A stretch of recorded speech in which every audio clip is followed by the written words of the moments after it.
Baby, Yeah, you know what time it is. I do actually. It's Studio Johnny Q time. And this time for real. That means it is time to drop your nerd drawers, baby. Already commando. I don't know exactly what that means, but I'm sure it's sexy. Oh, it is. I can show you. It's sexy. All right. Hail and well met, fellow time travelers. Let me come over here and do this. A little less vomit-inducing when I put it in the picture-in-picture mode. I am Johnny Q. Here again in Studio Johnny Q. We had a little pre-show, but here we are on for the real deal, Holyfield. We have Randomus with us on the Computron, correct? Randy, you there? Hola. Hey. All right, let me switch here. And since it is Thursday, that means it is Addition Through Distraction with your host, me, and Randy, as we work on nerd stuff here in the studio. Let me go ahead and we'll do the switches again here. Please take a moment to smash the hell out of all those buttons that matter. Like, share, subscribe, tell your mother, tell your brother, even tell thine secret lover. That was for you, Randy. Studio Johnny Q, it's where we take the nerd stuff and we try to make it a little bit sweeter. Just got the table resituated, so that's what we did on the pre-show, so that we are good to go right from Jump Street. Randy, how you doing today? How you doing today, brother? Okay, how about yourself? All right, I'm just gonna sonic this up here, make sure everything's good here. All right, I think we're good. There, we make sure. Get the wide beam. All right, I think we're good. All right. Sometimes you just got to make sure you sonic everything up. You know, keep it square. Mind your P's and your Q's. As in your studio cues. Regular maintenance. So how you doing today, brother? You doing all right? How's the headache? Yeah. Last night when we were playing Rocket League, good. you were See how it goes. your vajayjay was paining you. That's a feat in and of itself. That's metaphorical vajayjay. Ouch. Yeah, headache has subsided for the moment. So I was gonna say, I meant your mind, puss. but I wasn't going to say puss. I was going to say something a little bit more explicit than that. And No. and it's like, wow, I don't connotation to it. I don't know if I've ever heard that term. It's not the same thing. Yeah, I'm gonna get you right all up in your mind, puss. And I was just like, it's frightening. I'm not sure that's the way that I wanted to start today's show, to be quite honest with you.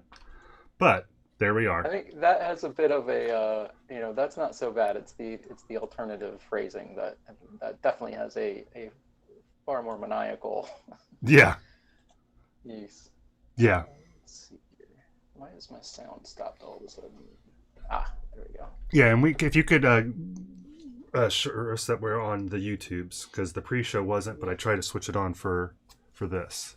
And from where I'm at, it looks that the master control looks like we should be good. So, but I will defer to you. Rainey, let me pull up some chat topics here for today. We'll pull this back here a little bit. Little chitty chat. Yeah. So I was taking into mind some of the stuff that you had talked about. So we want to talk about some D&D stuff. So that's kind of our titular moment, is talking about just D&D stuff in general. Mental Health Minute, the teaser for that is Blame. Patreon, you'd asked me for a walkthrough of the Patreon, and I was very tickled by that, and so we talked about maybe doing that. So maybe we'll do that towards the end of the show. That'd be a good thing to do. Yeah, maybe towards the end of the show we'll do the walkthrough on that. And you started asking me questions. I was like, nope, just save it so that all your questions will be genuine. And you were like, my questions are always genuine, which is true. but you were like, but I understand what you're saying, and so okay. I'm never disingenuous.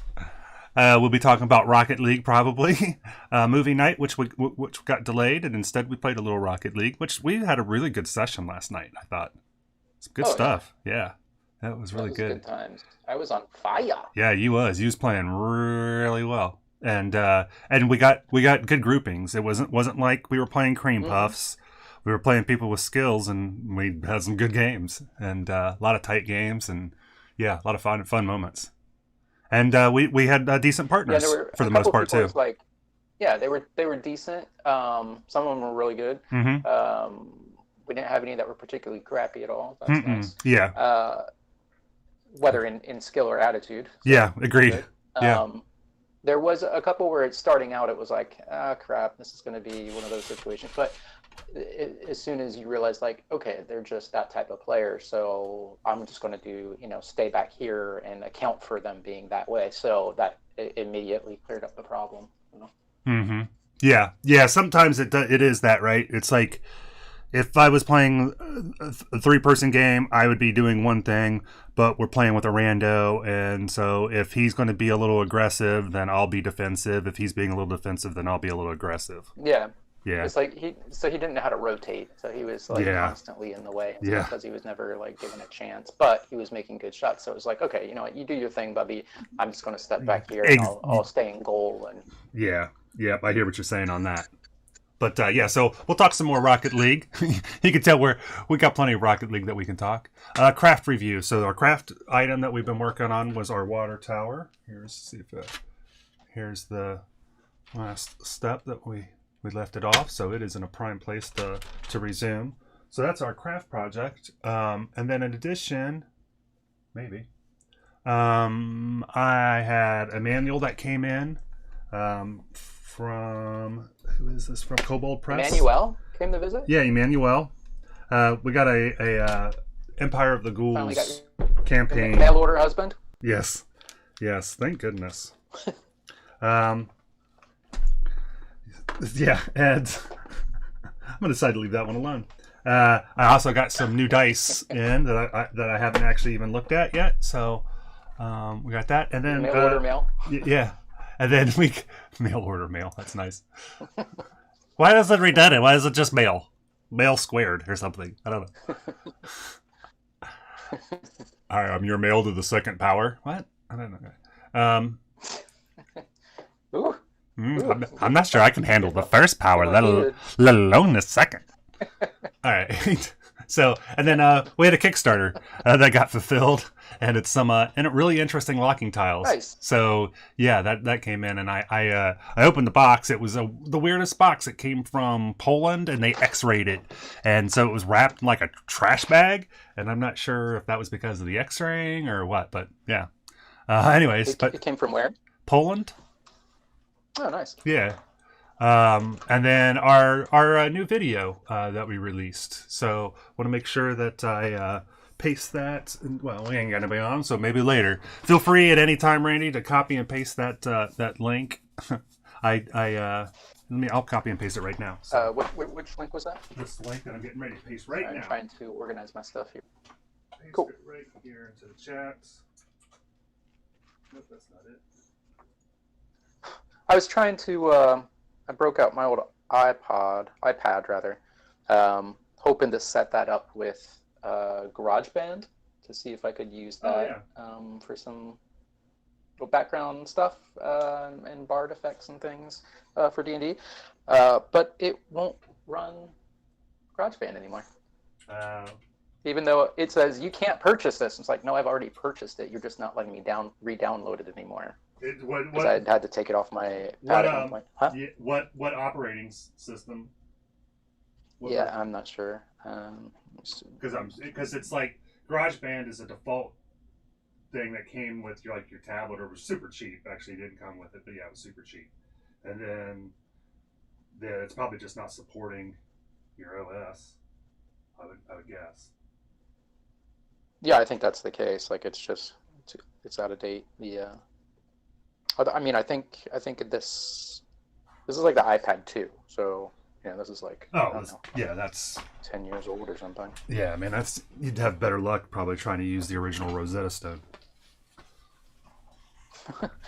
But I have a sound box thing that works, an app that has buttons with different sound effects. Yeah, that's not what I'm looking for, but they have some funny stuff in there. Yeah. Problem is they've only got. Let's see if there's somebody to change. I don't think there is. There's only 12 buttons per screen, and then you have to. And they're not like, alphabetical or even situationally based together. They're not organized in any way. They're totally random. So you may have one that you want to follow up with something, one or two others, but they're in totally different pages, and that kind of breaks. If you're trying to do something fast during a session, that's not going to work very well. Sure. Interesting. Yeah. Anyway. Yep.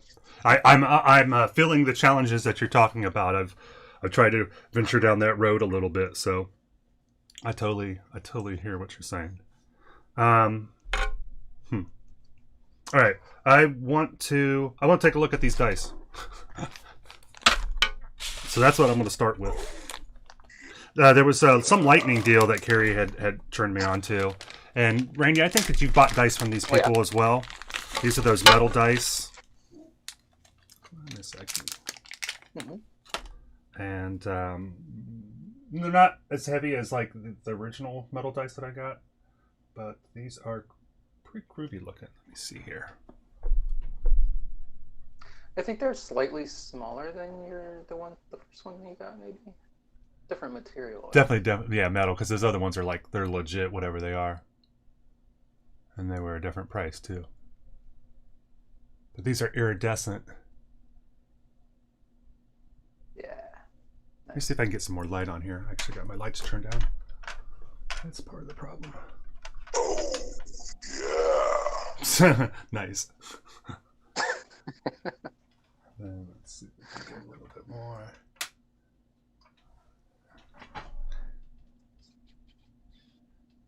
Here you go.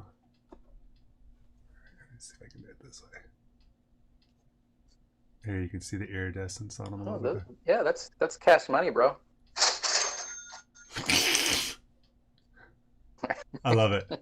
Don't stop. All day. Don't you love jokes? All day, air day. You're not hurting my feelings, none whatsoever. So yeah. I could look at these. I'm getting ready to show a 4-sided dice, so I don't know if you have anything that can. A 4-sided dice. It's got not one, not two, not three, but four sides. Wow, nice. No, well played. Yes, it does. And the other ones I have even have more sides. So if you find that, if you think that's exciting,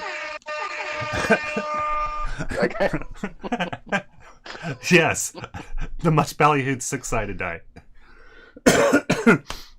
You gotta make me cough up a lung here. There, that's a good shot of some of the iridescence there, Randy. I thought you would appreciate the colors of these in particular. Yeah, they're and cool. The thing is that I'm finding that's what I want out of dice, because I, having bought some dice here over the last, I don't know, decade or something like that, you're like, ooh, those are cool. But when I'm rolling dice, especially as a DM, I want to know what the number is instantly. I want to see how cool my dice are. I need to know what that number is. So I like these because I thought that these were real high contrast. Some of them are so cool, but they're so hard to read. Yeah, these are nice. And I thought too that especially now if I'm trying to show a dice roll on the camera, so I thought these would have a high visual appeal, but potentially could be very easy to read. So, I mean, let's see, even if they're, yeah. Sorry if there's any artifacts going on the mic here. I'm trying to. Yeah, it's not too bad. Laughing so much, I raised my temperature about 10 degrees, so I got to take my sweatshirt off. Yeah. So even here, Randy, you can see how easy this is to potentially read. Yeah. Oh, yeah. Nice. Yeah. So these are so I'm happy with these. So let's take a quick look here at the. I'm going to show you 4 at once, Randy, on this next one, so you can get prepared for that exciting moment if you wish to. I'm not sure what this one is. We'll try it.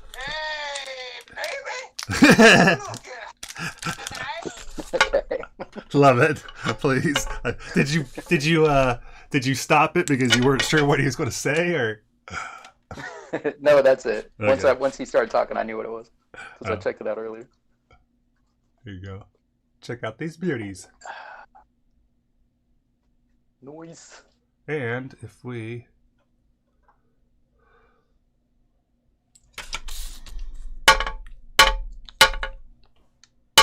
they've got some heft to them, but they're not, like I said, they're not quite like those other ones. Not the best sound on the slate. No. But I want you to kind of feel like, I mean, you can tell these got some. Oh yeah, they got some nice weight to them. Yeah, no, you use these on a roll box. It's a totally different experience. Like, as soon as you hold them in your hand, it's a totally different experience from rolling, like, just regular resin, acrylic, whatever, dice. Yeah. Dice. Have you, they've got such a heft to them. Have you ever rolled any Vegas dice?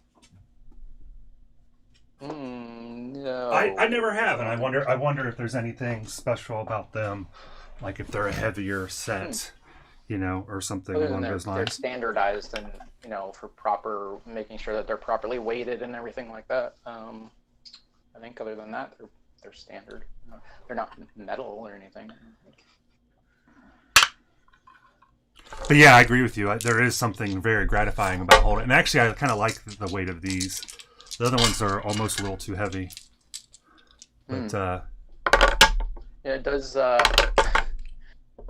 help to have a roll box with these because they can get noisy, and also, like, you don't want to roll them on a nicely finished table. You want something protected. Yeah, wood table. Yeah, because you will dent the hell out of some stuff. So, anyways, let's see here.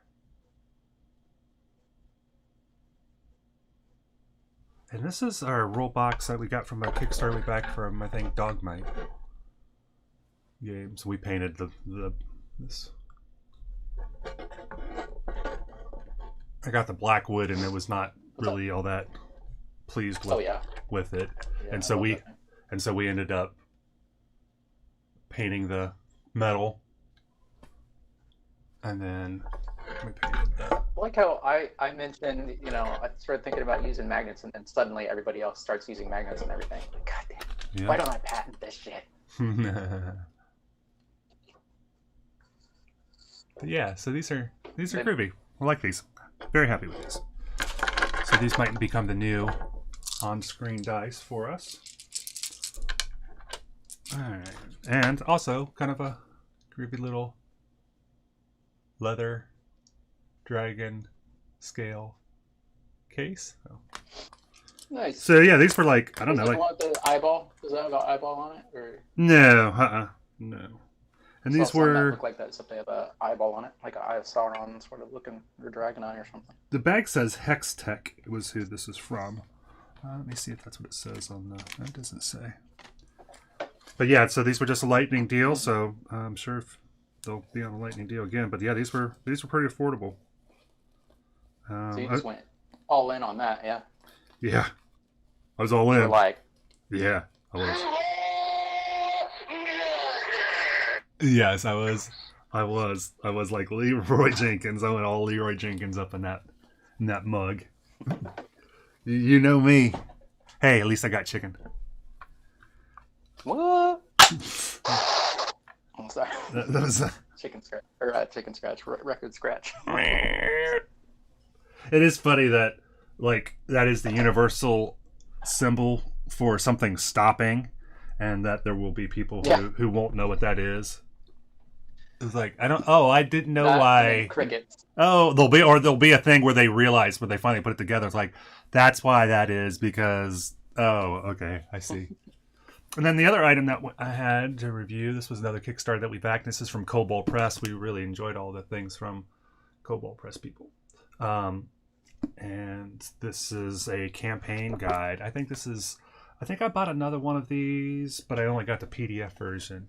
And I find some of these things I really like to have the paper version, but they did very well. You can see this is no joke. Oh, that's nice. Yeah. There you go. Thank you. That's what I'm talking about. Hell yeah. So, pretty groovy. That came in. That, and along with our the other one that we had. It's funny, it's a bunch of Kickstarters have been coming in. And you do these things so long ago. It's funny, like, you know, when they all kind of, like, within weeks, they all start kind of coinciding. And then the other one, let me put this to the side. Randers is, this was called Dungeons and Lasers. And it's an interlocking set. Now, I think that you could purchase the 3D print files for these. But they were priced in a way that it actually made sense. What is it called? Dungeons and Lasers.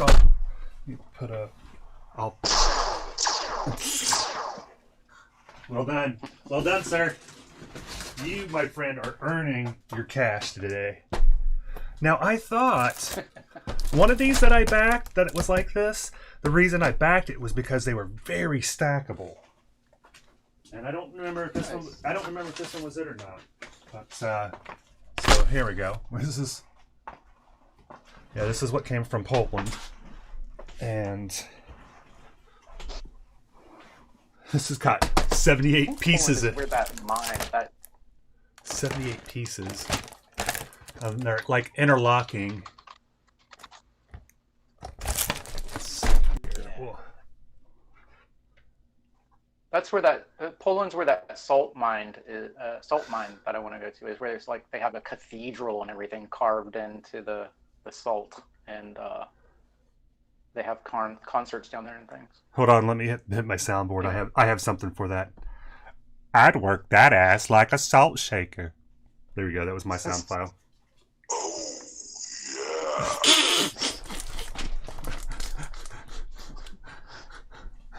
yeah. All right. Hold on one second.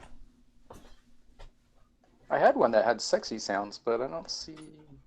That must be one of the other apps I had. I'm a big fan of your dad and the work that he does.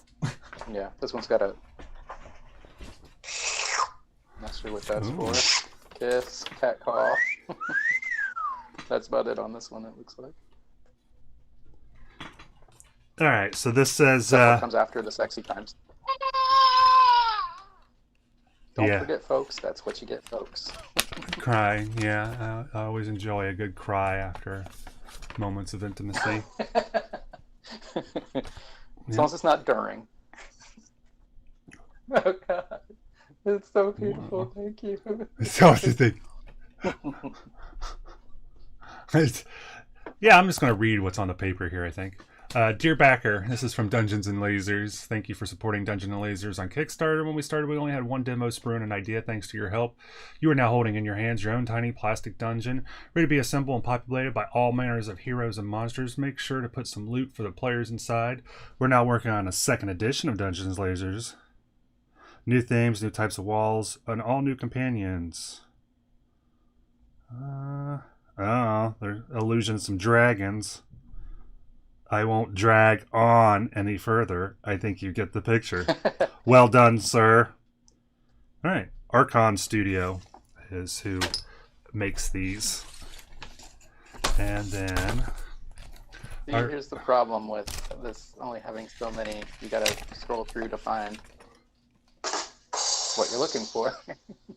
Still haven't found the sound I was looking for. Okay, so this shows you how it's got these pigs that you can put walls in, and these. Ah, yeah, see. And here's some stacking examples. So this thing looked like you could do some crazy stackable stuff with it. I think this is what attracted me to it. With that being said, Randy, let me break out what we have here. There are 3 big boxes. Oof.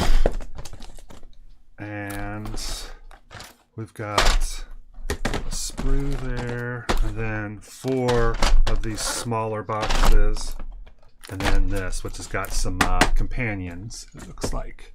So this is exciting, Randy, I'm not gonna lie. I'm a little titillated at the moment. This is fun.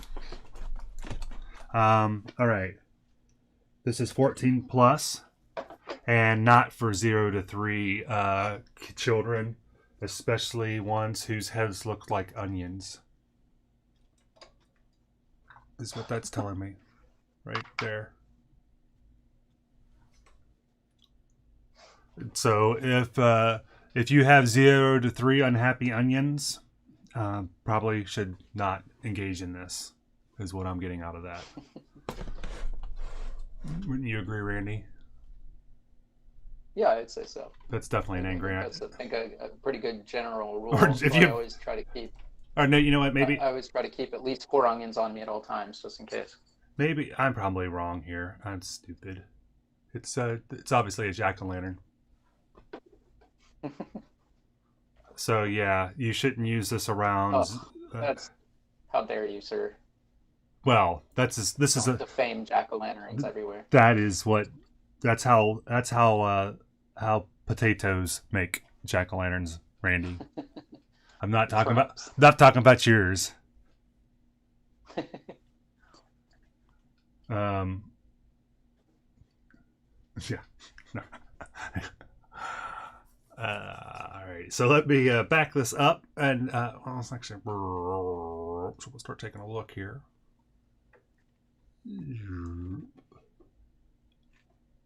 So this was the companion pack that I think that you got as a. This might have just been like a tier, right? That they made so much money, you got this for free. But Randy, what's neat about this is it's a bunch of critters. You see? It's real blurry, but yeah. Let me see here. I can tell they're animals. Oh, there's a beast chest. That's cool. Yeah, mimic. What is that? Yeah, mimic. So if there is something in here, though, I thought that was in line with somebody's pet. Might be able to do some pet upgrades for the party. Sweet. So that was, yeah, it was like, oh, that's cool. There's a nice vending machine mimic. You see that in the back? Nice. Is it here? We can... Alright. We got Can they take any shape? mimics? I don't think so. I mean, you can make whatever you want. Gustav the eagle, Cornell the cat, Dexter the dog, Robin the fox, Malik the monkey, Cecil the weasel, Noblin the goblin, Mimic family, Snark the spark, and Paulo, Owlololo, Myrtle the turtle, Brian the bear, Geralt the roof, Geralt the wolf. Oh, that's funny. Geralt. That's making a reference to Witcher. Witcher. Thank you. Well, those are cute. Yeah. So I think these are pretty creepy. They will require some assembly. It looks like Cool. they're on sprues. So RPGStackExchange.com says no, a mimic can only pretend to be an object. However, and many other people are saying this as well, it can pretend to be a dead being, could even be a human, but it will not be able to move like them, walk like them, talk like them. So objects are dead things. So, but it could take on the shape of different objects. So it could be a bed, it could be a chest. The same mimic could be a bed, it could be a chest, it could be a whatever. All right. Oh, let me take a look now at these first. That's what this is. I'm looking at D&D calendar and anything. It's just All right. So this is the RPG Stack Exchange. core set of the stackable terrain here, right? And it's got 78 pieces, it says. And That's pretty cool looking. How the floor and that one part, and maybe it's just the way the photo's taken. It looks like there's different levels of texture or finish. yeah. So that, turn it back where you see the top. Where you see turn it over. Oh, like over in here, maybe. There you go. Yeah, see bottom right hand corner where it's shiny and then it's really shadowed. Part of that's just where the lighting is, I'm sure, but I'm wondering if then, like over to the right up a little bit, that part of the path seems like really dusty and dirty. Looks really cool. Yeah. If nothing else, we'll have to try to make it look like that. So with this though, it has this locking system. So it has these pieces, so the tiles will lock to each other, and then there's half ones of these so that they lock into the walls, so that the walls lock in, I guess. So we'll be taking a look. So it's got two of these, and so we can, make some a lot of fun stacky time with that. These were the stretch goals that it came with, and these are pretty groovy. Sorry.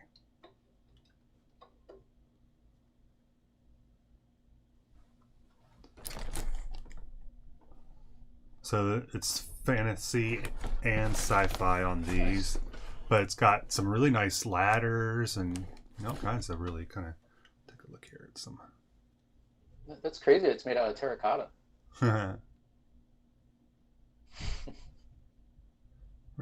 Do your own fact finding. It's because of the color on that they look on the front. I'm not sure if this is a alien exercise bike or a marital device. Both? Why does it have to be just one? Looks a bit like something out of out of Alien, the Prometheus and the Last Engineer pilot. Yeah, I agree. I definitely think that's the inspiration that they took from. But yeah, there's some pretty cool stuff. Scatter terrain. Just say a bit. Is that actually exactly what it is? Alien pilot chair. No, it's not, but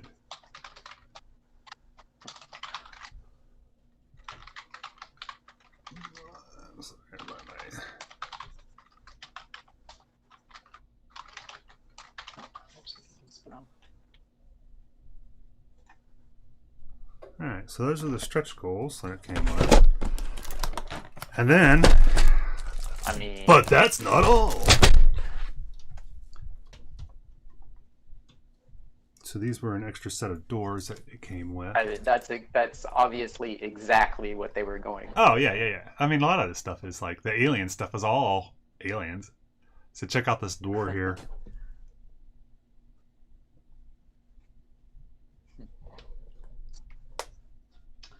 Oh, nice.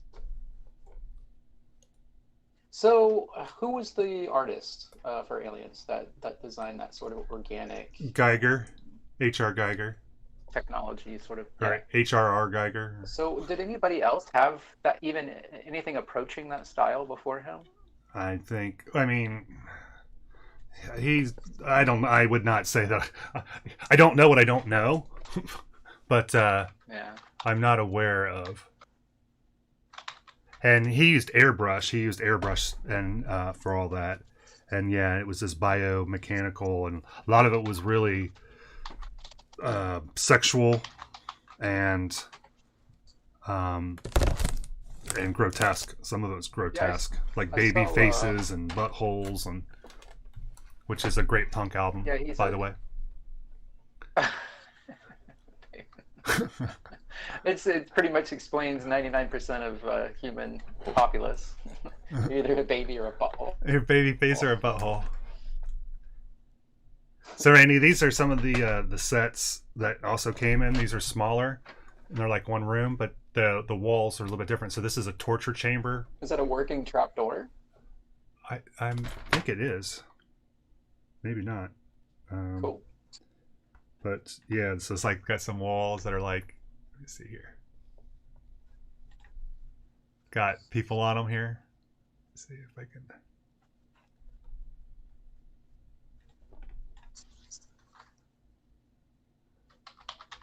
So these look cool.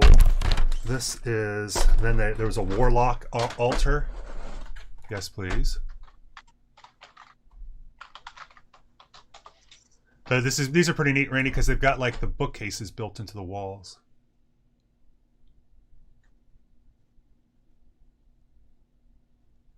I think we can really do some neat stuff. Nice. Neat stuff with these. And they're textured? Yeah, these are all textured.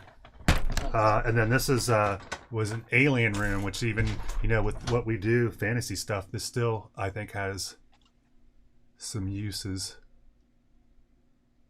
But it's got some really cool textured.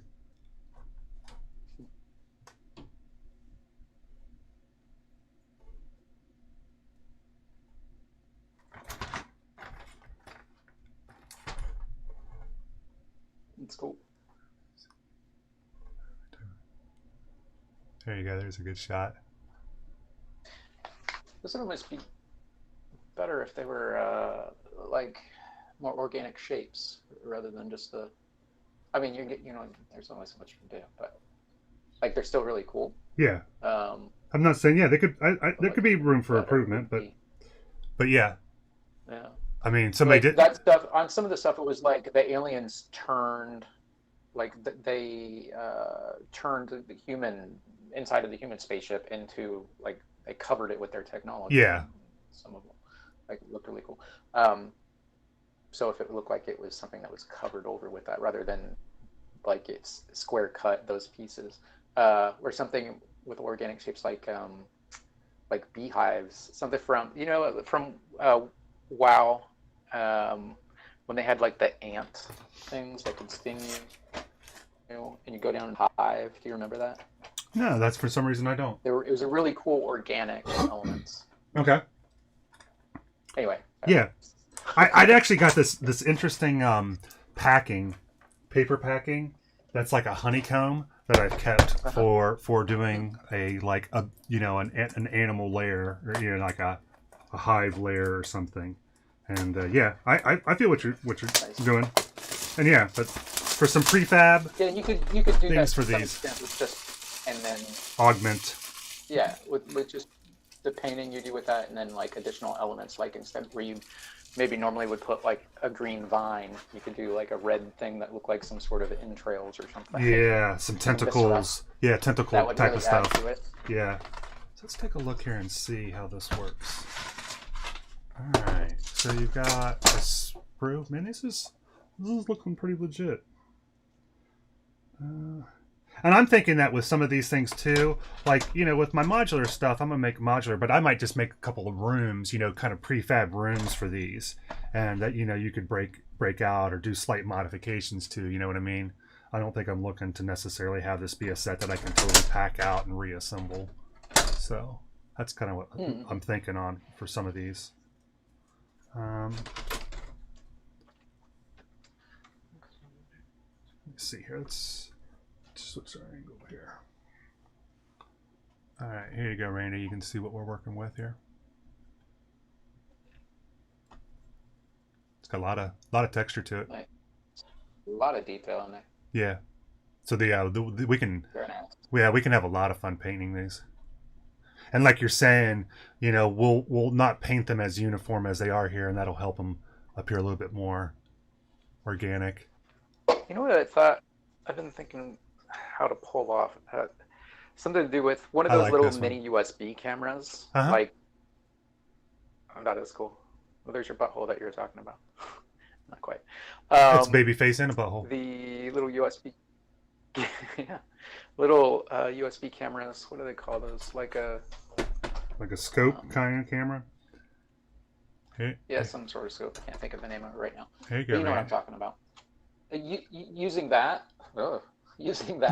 and running through the maze and like have that up on a screen so like you can see. Yeah. So it'd be like from the actual player's perspective. Yeah. Immersive experience of like what the character is seeing as they're traveling. Yeah, I mean, I did it. You could do that a little bit just with webcams, right? I mean, and it was like yesterday when I was doing recaps of our, finishing up the recaps of the board. One of the last things that I did was I took the webcam and I put it like I had it go like underneath the bridge towards the cart. And it's like I was thinking the same thing like you. It's like, yeah, scoping cameras through stuff like that is just, I'm a huge fan of, right?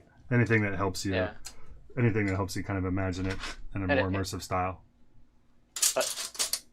Yeah, an endoscope or a borescope. That's what I was trying to think of. And then especially now with like miniature lighting as well and stuff like that. So, okay, we've got that. And you know what, Randy? Can we just say,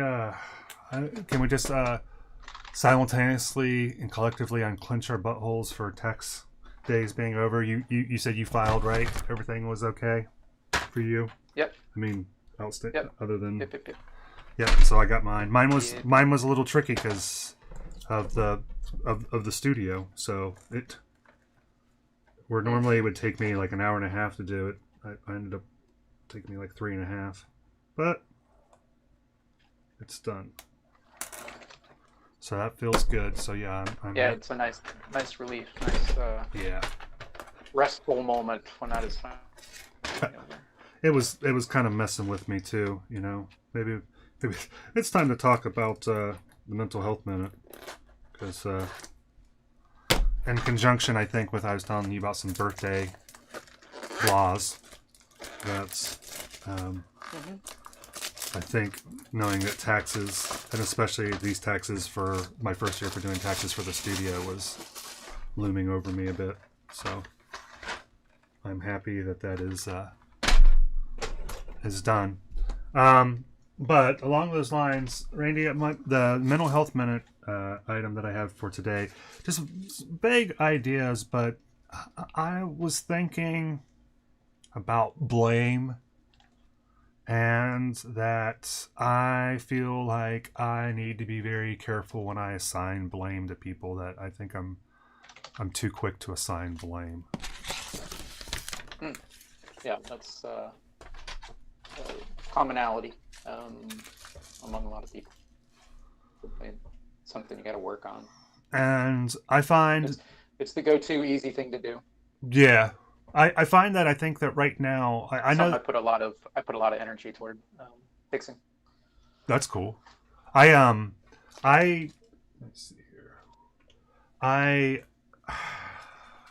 have all these conversations in my head, right? And those conversations aren't real. The things that people say in those conversations aren't real, and yet I'm certain that you're talking about like a practice conversation. You imagine something so that this is how you think that person would behave, and then you're ready for that, whatever or whatever. That's common. Yeah, and sometimes it's really, really, really bad for me. Like when I'm not in good space, it's like I'm constantly arguing with people in my head, and that's just not healthy. And when you have, I do that too. But I got to the point where it was like, you have to realize, okay, I realize what this is now. This is just a tool. Like, you just acknowledge the fact that you're doing it. Acknowledge the fact that, okay, this isn't really them. This isn't really happening. Right. This is just a tool, and this is a possibility how it could be totally wrong, and they might not react like that at all, and take it for what it is. It's a tool, but it's not something to get upset about. It's something to be, it's potentially good, but you don't want to give it too much merit. It's just a tool, a ways of exploring a situation, possibilities, potentialities. Yeah. Which could be totally wrong. And I think that, a danger for me personally is when you spend as much time alone as I do, that it creates a lot of opportunities to have these conversations in your head. And when you're having more fake conversations with people than real conversations with them, I'm pretty positive, and this is just my feeling, do your own fact finding, but my feeling is that has to be influencing my relationship with them, right? And so what's influencing my relationship is something that didn't actually happen versus something that did happen. And so that's why it's like, I feel like I've got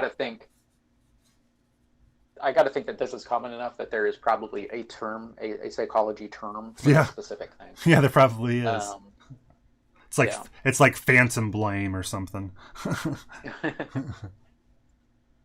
It's kind of also, it's like, when you wake up, and Carrie told me, she said, I dreamt that we had a fight. We had a fight about the hockey team, about one of the players on the hockey team, right? And I've done that. You've dreamt you've had a fight with somebody, and you wake up and you see that person, and you still have that residual anger towards. I'm still mad at you. Towards their dream. Towards their dream self. The dream I had. Yeah. I always tell. That's how I always tell. I know it wasn't real. I know you didn't really say it, but I'm still processing it. Carrie, I love you, but I don't want to see you right now. she'll talk to me about like her dreams, and I was just like, I always end up saying, God, Dreamy is a dick. And she's like, no, that's not true. And it's like, only time you ever mention me in your dream, I'm a raging asshole. I'm not sure what to make of that. Maybe she's trying to hint at something subtly. Yeah. Although I generally feel that whenever I'm dreaming about something, fire some flowers. Yeah, exactly. Like, man, yeah. Hint, hint. I find that generally when I'm dreaming about somebody, that's not who I'm dreaming about. It's a symbol for something else. So yes, that is often the case. So I'm hoping that's the case, because it's just like, damn, man, Dreamy is a dick. All right, let's take a look here at torture chambers. So that's kind of what I had about blame, and it was just kind of thinking about these conversations that I can have inside that aren't necessary. And I agree with you that, like, I do think that there can be value in having some of these conversations, but it's like our friend of the studio says about when you keep hitting that same data point, right? It's the data redundancy error. It was the way he described it, which I loved, and said that you just keep hitting that same place on the hard drive over and over, but you're not getting any more data. That's when it's a problem. It's like what they say in psychology. It's like basically nothing is bad in and of itself. It's when it starts to have a detrimental effect on your life, then that's when it's needs to be examined. So it's like they don't consider if you're illegal drug use, but I don't consider that bad. They consider it bad if it's impacting your life. If you have sexual obsessions, I don't care about that unless it's having a negative impact on your life. Level of it too. Yeah.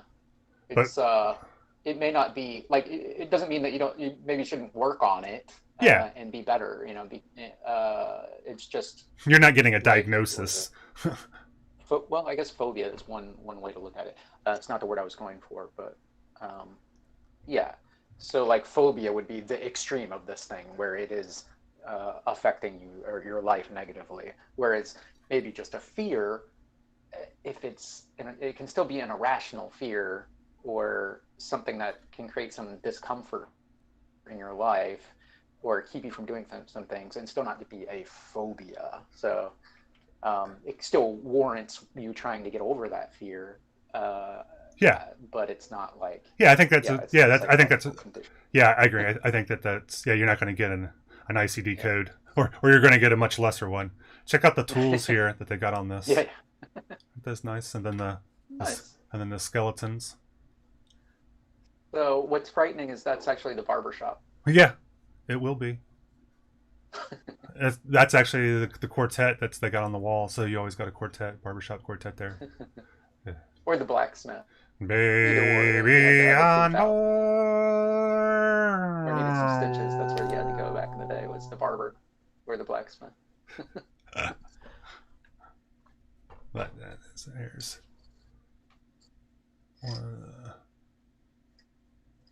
some nice wood grain look, texture. yeah, this is That's interesting. Oh, nice. Bone, what do they call that?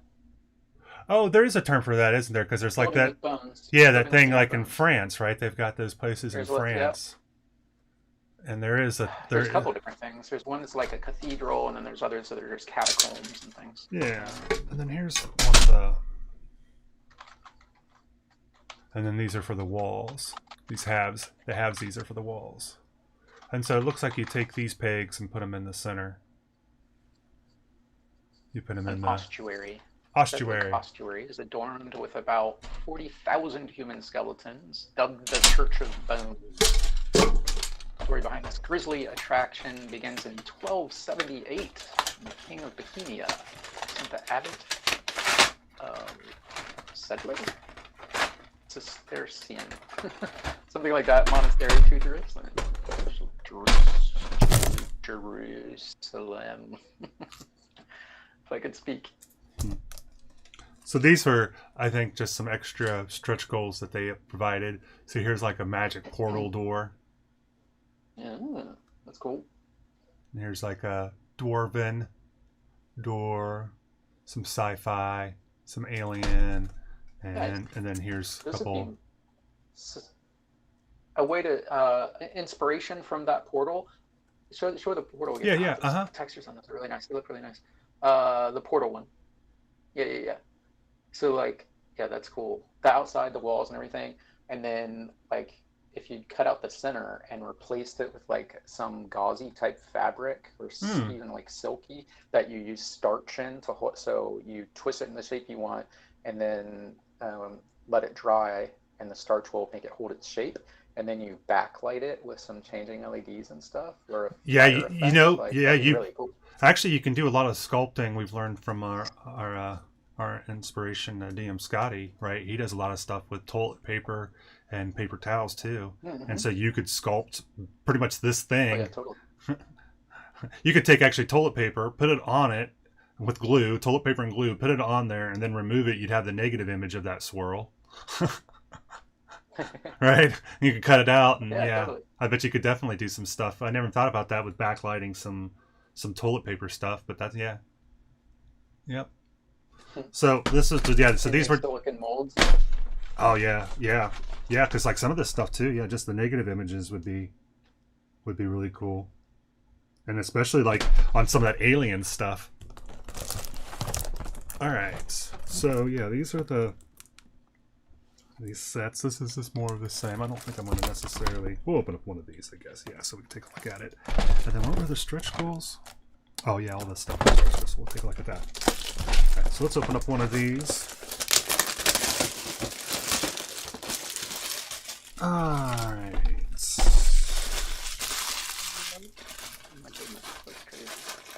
Sorry, I'm looking at Bowen architecture now. No worries. There's some things in here I've never seen before. This is amazing.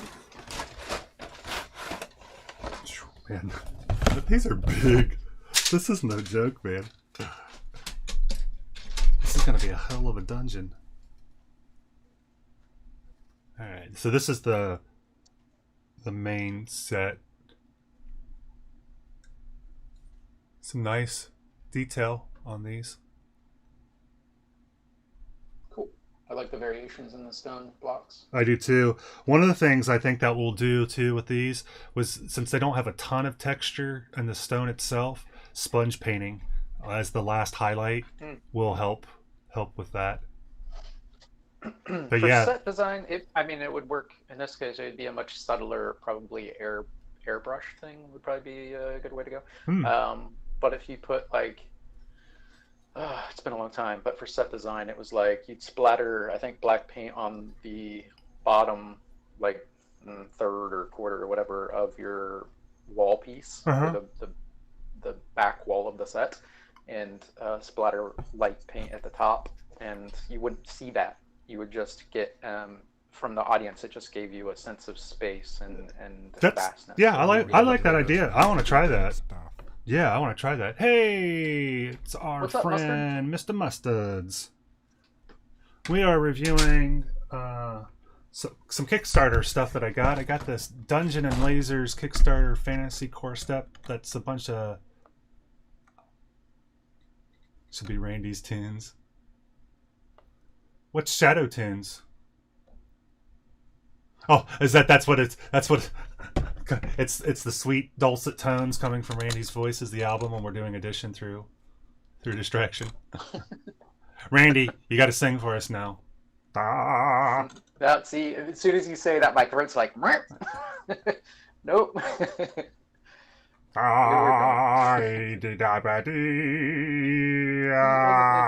sucks because my soul is like belting one out, but my voice is like, not gonna happen.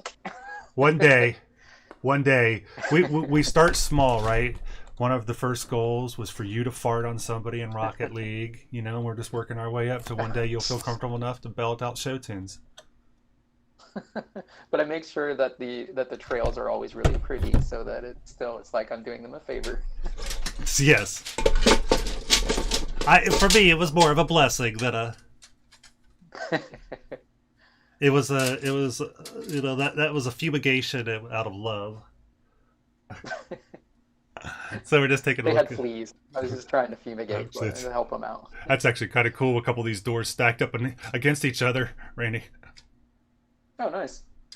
That's some nice depth for an Yeah. alto situation.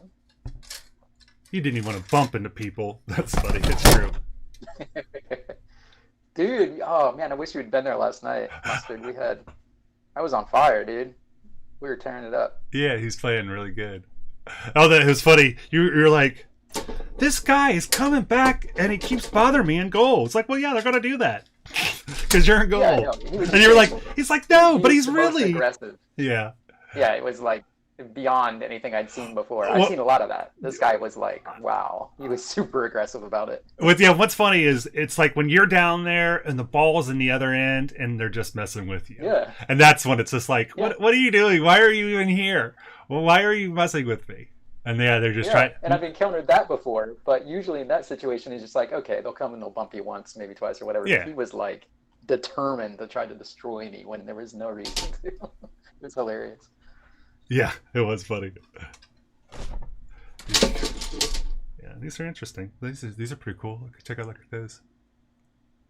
I like the grates. Yeah, I had a headache, so I think that's probably why. I felt like crap. Yeah, that's right. Exactly. Yeah, he had the anger, so he was like, "Take that. You want that? Huh? Yeah, I'll give you more of that. Is that what you wanted?" It started right away though. Like we were in a good space just starting with our warm up on drop ball. Yeah, drop shot. Yeah. We had some pretty good stuff. Yeah. Drop shot. And actually, we lost the game. I think we lost the second game 1-0, but then we won the third one, the rubber match. We won in a tie, or we won the overtime. I mean.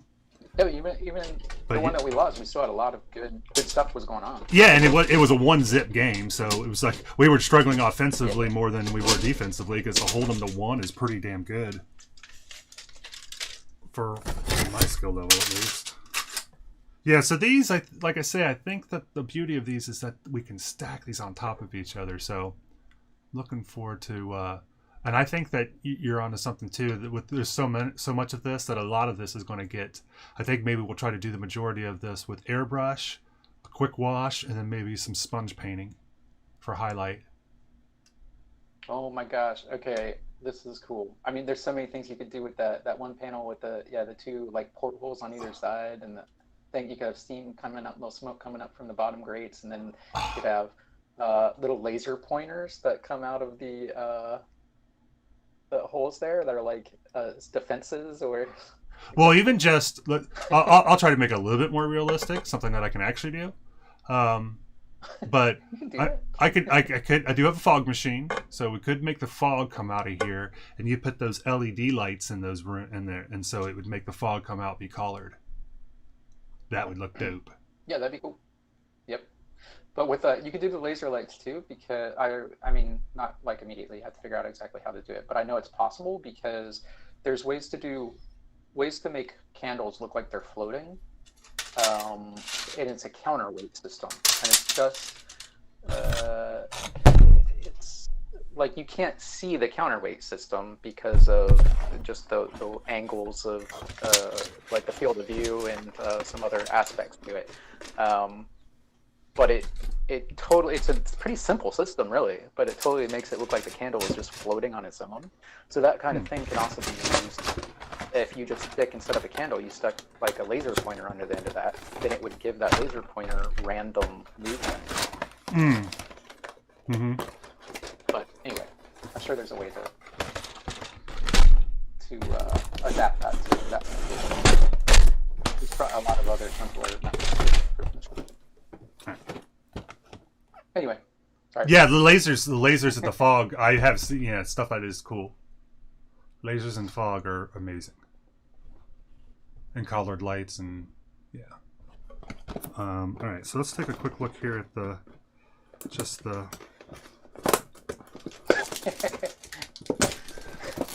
Laser Shark Advisor to Dr. Evil. So apparently my cycloptic colleague informs me that we can't have sharks with freaking laser beams.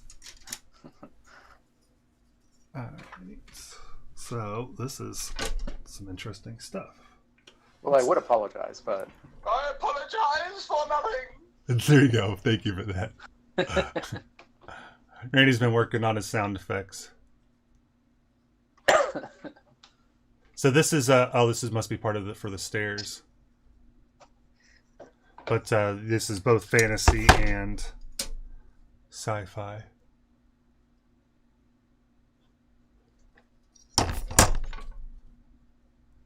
So JB, I want to talk a bit more about your mental health minute there, and so forgiveness and blame. Sure. You would blame, so for, the other side of that being forgiveness. I won't blame you if you want to do that. I appreciate it. A lot of this stuff here, Randy, hold on. A lot of this stuff is just going to be good for kit bashing. Oh yeah. There's some really nice kit bashing pieces in here, especially sci-fi, apocalyptic. That'd be fun. Sometime I think we are going to have to do like a post-apocalyptic sort of thing. That'd be fun. All right, keep going. I'm sorry. Blame. You want to talk more about the blame game? Yeah, one thing. I'm trying to figure out who said the thing that I'm going to say, but check out this tree with a skeleton in it. See if I can zoom in a little bit more. Nice. Oh, you didn't read Gatefather? No. Gate. It's another Orson Scott Card book series. Oh, okay. No,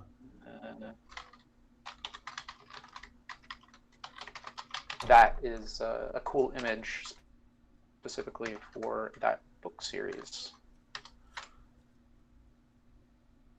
Among others, there's actually some lore dealing with Merlin and some dryads and various other things that would be a good reference to, or inspiration for things to do with that piece. Just check out this door here, the devil door. Nice. That's Lynx's lair. That's his door to his inner sanctum. And then this one. Yeah, man, I'm really... where he polishes his daggers. I'm really pleased with this set. It's got some neat stuff in it, and these are legitimately heavy duty, really nice resin pieces. Oh, cool. What are those little pieces? That's what I'm trying to figure out myself here, actually. The switches. Oh, there's a big egg bundle there. Oh, these are like gargoyle heads. Oh. Gate. You see them? The Lost Gate. Gatefather. The Gate Thief. Oh, and these torches are bomb too. Oh yeah, they're like rain gutter gargoyles. Yeah, yeah. It's like you had like There's downspout this, I think there's a specific switches. term for it for because cathedrals would have those on Yeah, the this is corners of their bomb. buildings. This is really dope. Dopey dope. It's nice because we didn't have anything to paint here in the studio. Oh no, that's lies. What is this? Yeah, those are cool. Check out these egg pustule thingies. Yeah, I saw those. That's crazy. There's a an axe embedded in a skull. That one was cracking open alien style. Nice. So yeah, good stuff, man. Cool. That was a fun surprise. Carrie's like, "You have a package," and I was like, "Okay." And it's like, she's like, "What was that package?" It was wrapped really weird. It was like it was wrapped like almost like a garbage bag. And I was trying to figure out. It said it was from Poland, and it said it had been X-rayed. And I figured it was from some Kickstarter. When I opened it up and I saw it was these things, I was like, "Oh!" And I just took a quick look at them. But this is fun to open them up and actually take a real look. So these will be fun to put in our to-do pile. Man, that is legit. That is no joke. That is heavy. Heavy duty. Heavy duty. Heavy. You were saying I think you want to talk more about the blame game, Randy. Did you cover what you were? Yeah, so you were talking about like having these conversations in your head about like planning, like, okay, how would this person? Yeah. If I was having this conversation with this person, how would it go? And then it being turning negative, and that you being mad at that person because of this pretend conversation you had in your head about. Yeah. I do that. And yeah, my advice or whatever, it's something that I've noticed myself doing in the past and have worked to eliminate, not just that particular thing, but blame in general, because it just makes you, it's a victim. Like you're choosing to be a victim if you're blaming somebody else for stuff in a way, you know? Yeah, and it's just a waste of your energy. There's so much more better things to put your energy toward, and you know, put it towards something creative. Don't hate, create, like you said. Hey. See, bring it back. Yep, I agree. But also, somebody said, and I was trying to figure out who, and I'm seeing a bunch of conflicting information about who said this. And none of these are exactly matching what I had remembered for who said it, but it goes something along the lines about when arguing with a fool, make sure the opponent isn't doing the same, which just is really cool and applies to many different things. So your words made me have to think. I don't like you.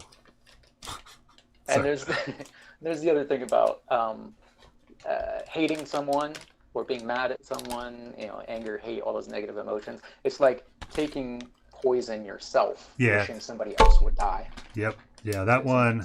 That is a powerful one. Yeah, it's self-administered poison that you're hoping will kill the other person. There's so much to be like, so much of that stuff where you're mad at somebody because some slight that they've done to you or whatever. So much of it is just perceptionally wrong. Like, maybe they didn't even mean how you're taking it to mean. Yeah, exactly. So the amount, like you said before, like the amount of time that, like, you're somebody that worries about what other people think about you all the time, even, which is my problem. I have issues with that, worrying about what other people think and stuff.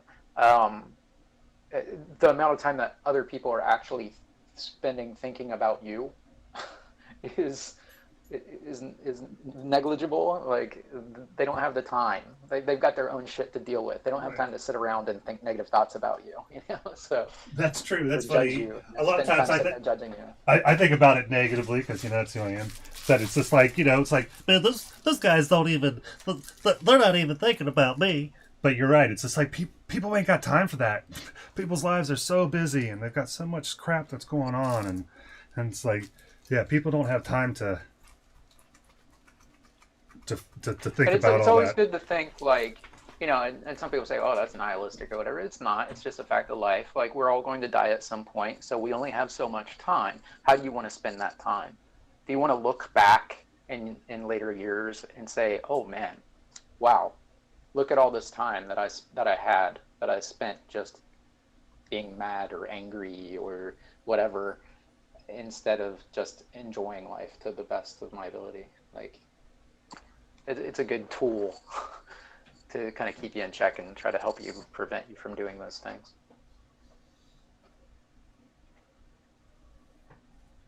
Yeah, I agree. Sorry, I was walking in and out of the room, but I was listening to you the whole time. I agree, yeah. When you look back at your life, you don't want to see the pie chart of your life and see how big of a slice that you dedicated to thinking about what other people thought about you. And it's that quote that I love to say from Alan Watts, right? It's like, I am not what I think I am. I am not what you think I am. I am what I think you think I am. And God, that pisses me off that is so true. And yeah, and it's just like, ooh, that's horrible. So it's like, I'm not even what I think I am. I'm not even what you really think that I am. I am what I think you think I am. And yeah, I think that's about 100% accurate. And there's another phrase that I just saw.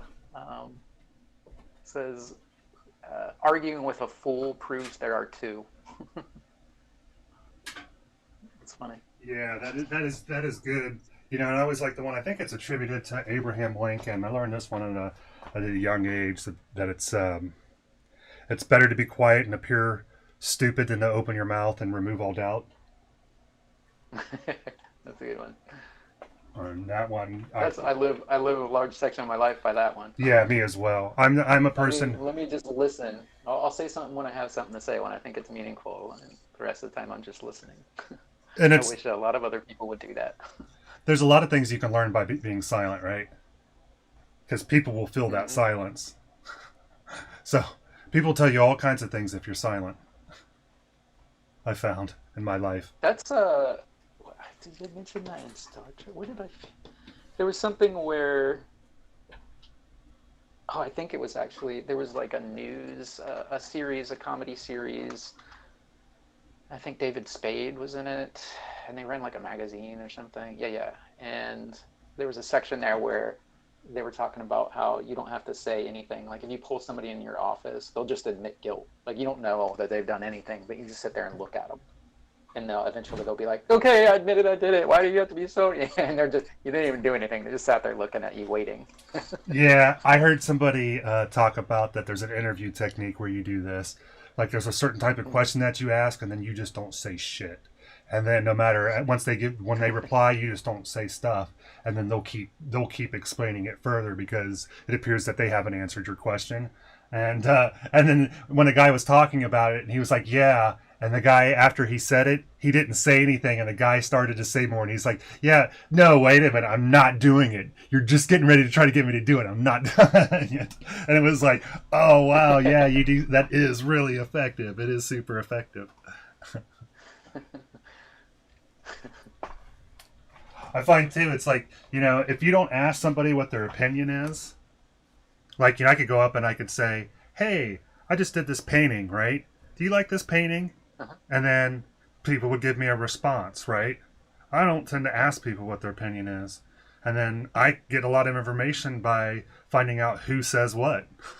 Because I didn't put somebody on the spot, and then I have to not trust what they said. What they said was spawned by their own doing, So it gives me more actionable data, I feel like, if that makes sense. Yeah, it is interesting, the different psychological things that happen in the situations. Like, if you don't say anything, and the psychology that's affecting the other person is totally different than if you ask them, what do you think? It just changes in so many different ways, and it can have a lot of different connotations depending on the individual you're talking about, the tone of the situation involved, whatever circumstances are surrounding it. But yeah, it's amazing what such a small thing can do psychologically. To determine how that person might respond. Yeah, and you're talking about doing by not doing. Your doing is an inaction.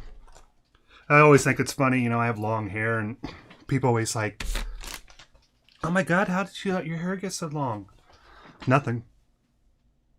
I mean, literally, that's what I did. I did nothing. This is what happens when you do nothing. I can't tell you how many times in my life I've had that conversation over and over. I've had that conversation about as many times as I've had people call me Jesus. I was just saw there's a YouTube video about genetic hair lengths. Like there's a certain says why your hair can only grow to why different people's hair can only grow to a certain length. Mm-hmm. Yeah. Some people, their hair only grows short. Other people, their hair grows really long, and there's long live Ginger Jesus. Ginger Jesus, that's right. That's right. So there's different genetic components that Paleo Jesus to some. Yeah, well, yeah, because it's like I think Crystal Gale was a famous singer who had really long hair, and I think her hair went down to her ass, right? And it's like I can grow my hair long enough that it probably comes about I'd say 3 inches from my belt line, maybe, and that's as far as it'll go. I think it has to do also. It's like the rate that it falls out.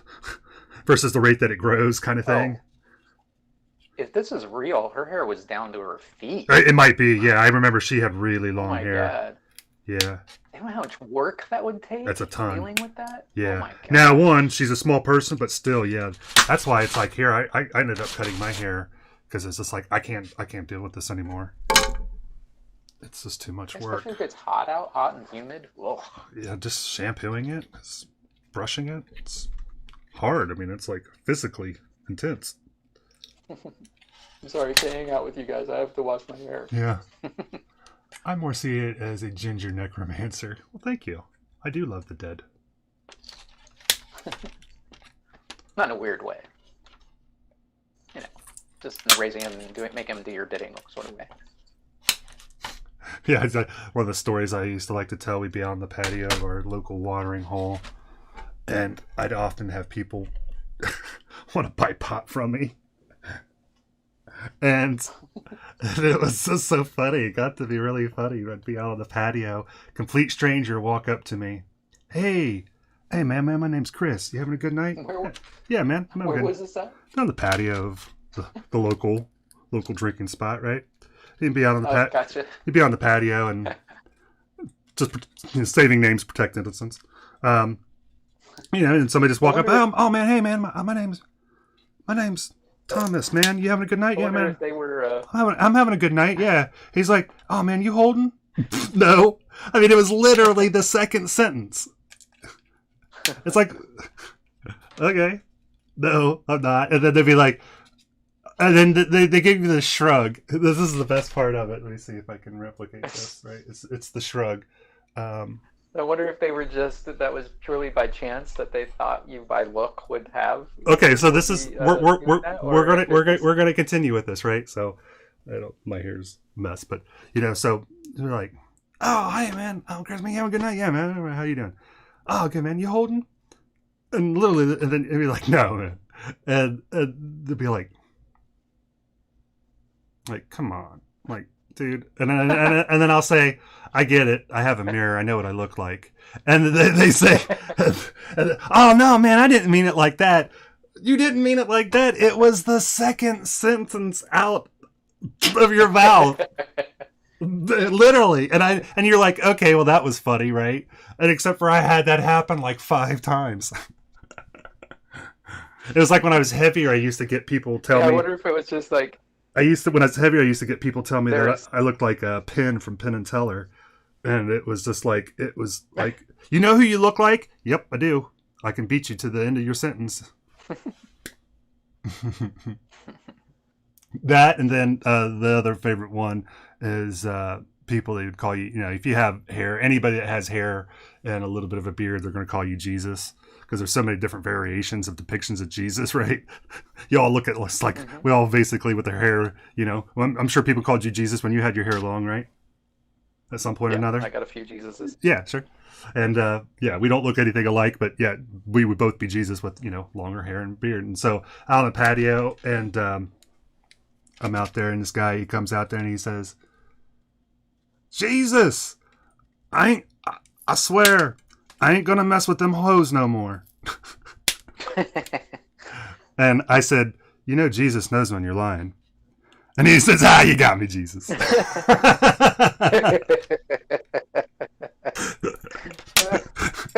True stories. I apologize for nothing. He said, oh, you got me, Jesus. And he even got down on a knee. I think he got down on a knee when he's like, Jesus, I ain't gonna mess with them hoes no more. But anyways, I digress.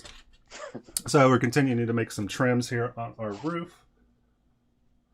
Instead of trying to measure out a bunch of pieces for it and then, you know, get everything to fit, you just let it be overhang and you just trim them down. So you can see this side looks like that and this side looks... At first, when I saw you working on that, I thought you were building it out of matches. janky. I've been watching some stuff where a guy builds stuff out of matches. Oh, I love all those. Any videos. Destroy it. It was a funny moment. One of my favorite moments. One of my favorite Nike moments. Some of the other stories I can't repeat. But those are ones that I can. I remember the time that a girl pulled a knife out on somebody.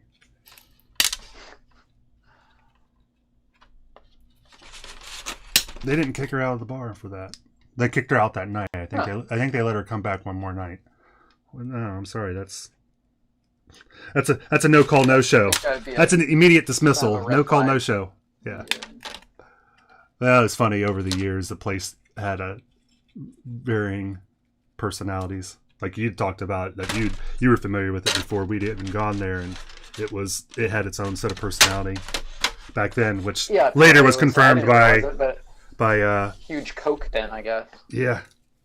So there's, but you'd see people like doing the jaw thing where they like clench their jaw and grind their teeth, and it's like, oh, okay, yeah, wow, it's really prevalent there. Yep, good times. But I digress. So, Randy, we were going to talk about. Did you have anything more that you wanted to talk about the blame game? Oh, I had something as you were talking about the hate don't create, which I appreciated that you brought up. I said it to somebody in my dream last night. You know something's gotten in your head when it's like I said, somebody asked me a question. I was like, I could say more, but I'm trying to create, not hate. Turn that to your own personal. Bless your heart. Yeah, I love that one. Yeah, when you're really saying "f you." Oh, bless your little heart. Oh, God bless them. Oh, sugar, bless your heart. Yeah, that's funny. Let me see here if I can switch to M50.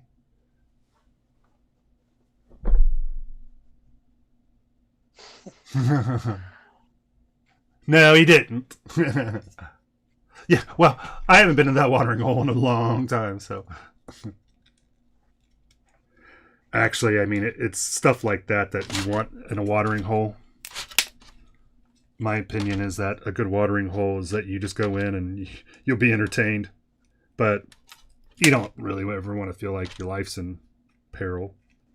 And I never really did.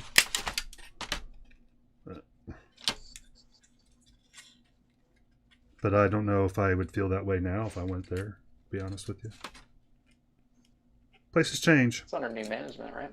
Yeah. Well, yeah. The bartender manager died. When the bartender manager died, we don't talk about the specifics. We're not saying any names, protect innocence, but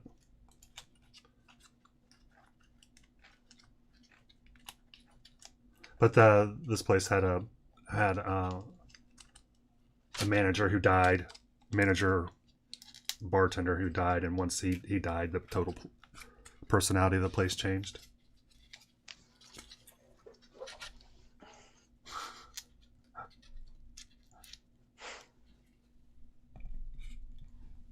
Yeah, I kind of felt a sense of victory when I finally swooshed on out of that place.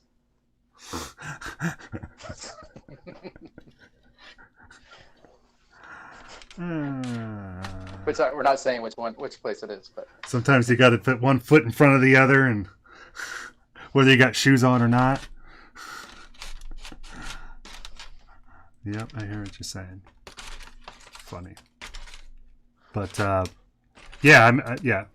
I digress. Okay, so we've trimmed our roof, and the next step that we have going on here, Randy, is going to be doing some Mod Podge. So if you're done with the blame game, then we are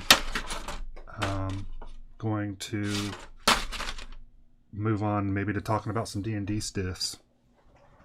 I'm gonna dump this real quick. all right, I got one more. Yeah. I was thinking about should I leave or shouldn't I? And then I was just like, just do it. All right, I'm done. Should I leave? The bar. Oh. Should I leave the bar? And I was like, nah, just do it. That was my last round. I got you. Sorry, I'm a little slow on the up, Chuck.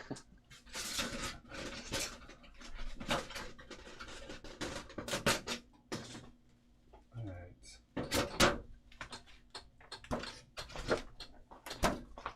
After I did it, it was like I wanted to say that I believe I can fly. Fly like Michael Jordan, right? Kind of like that symbol on the tennis shoe of him flying. I don't remember what tennis shoe that is. Yes. Just do it. You can do it. You can do it all night. Okay. So, Randy. Oh, your grandmother really knows how to party, dude. She tore her house down. Party so hard, tore the house down.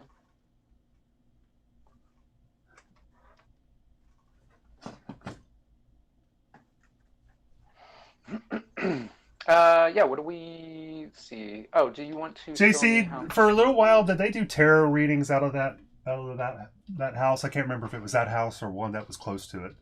It was either that house or one close to it. They used to do tarot readings.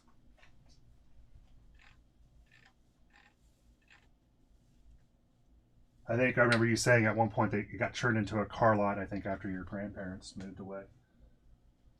Let me see here. I need to get some rubbers. Physics readings. Wow.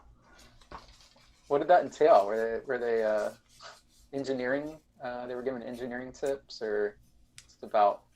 Yeah. Yeah. Okay. Yeah, because there wasn't much on that road, and you'd go down it, and I remember they had one of the hand things, I think, hand signs. It was like palm readings or tarot or some stuff like that, and it tickled me because I'd actually been inside the house several times.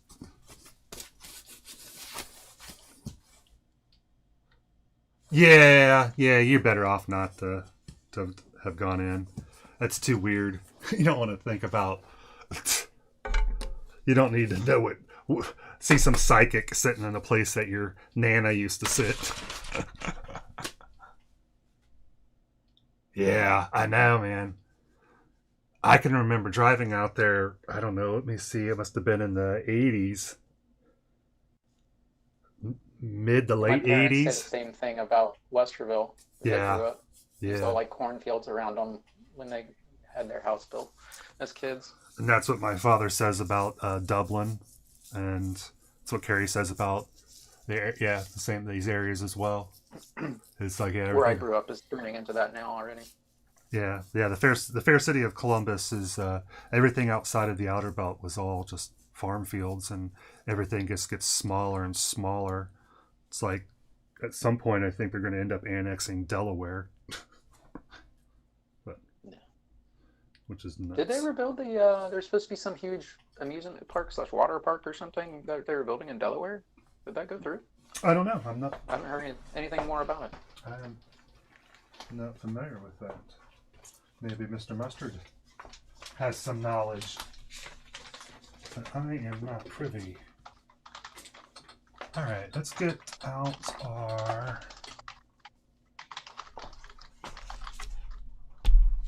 You know what?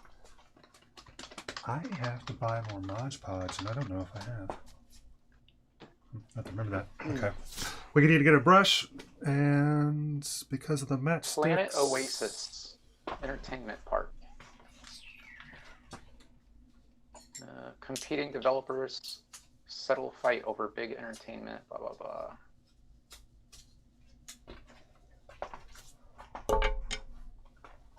What the heck? Here's one for Sunbury, which is where I grew up. Sunbury area. What? You know, That is insane. I think I might That have... was a farm town. Now it's Westerville. Well, yeah. I think Sunbury, because...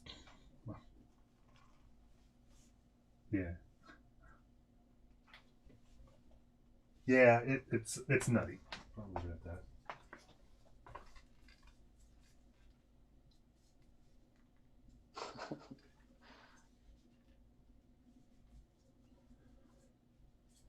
All right. I need to find...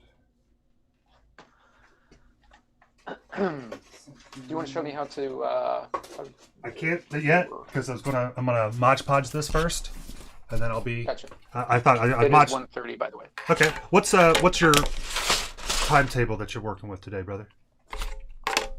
I can stick around for a bit, but I do have a lot of work I need to get to. Okay. I don't think it's going to be take me too long, so let me Mod Podge this, and then we'll go over to the computer and we can do any walkthroughs that we want. So while I'm Mod Podging this, though, if you had anything in particular that you wanted to talk about with regards to D&D, I don't know if you had any specific questions or... I know you had asked me some questions about like the map. Yeah. So you want to talk about? Do you Yeah. remember what I asked about the map? So I remember one of the questions you asked about was if this was the known world, or is this the entirety of everything? I know that was one of the questions. It's like I'll read the. Yeah. What is that? I sent that in Discord. Yeah, probably when because I put the map in, I think, in the D&D channel in Discord. And so They posted the map. I said, does this map represent the actual entirety of the world or just the known world? Are there far-off lands outside the shown borders? Does the general populace believe that the edges of this map represent the edge of the world and believe that you'll fall off the edge into oblivion? Or do they recognize it as the edge of the unknown with great danger, adventure, treasures beyond?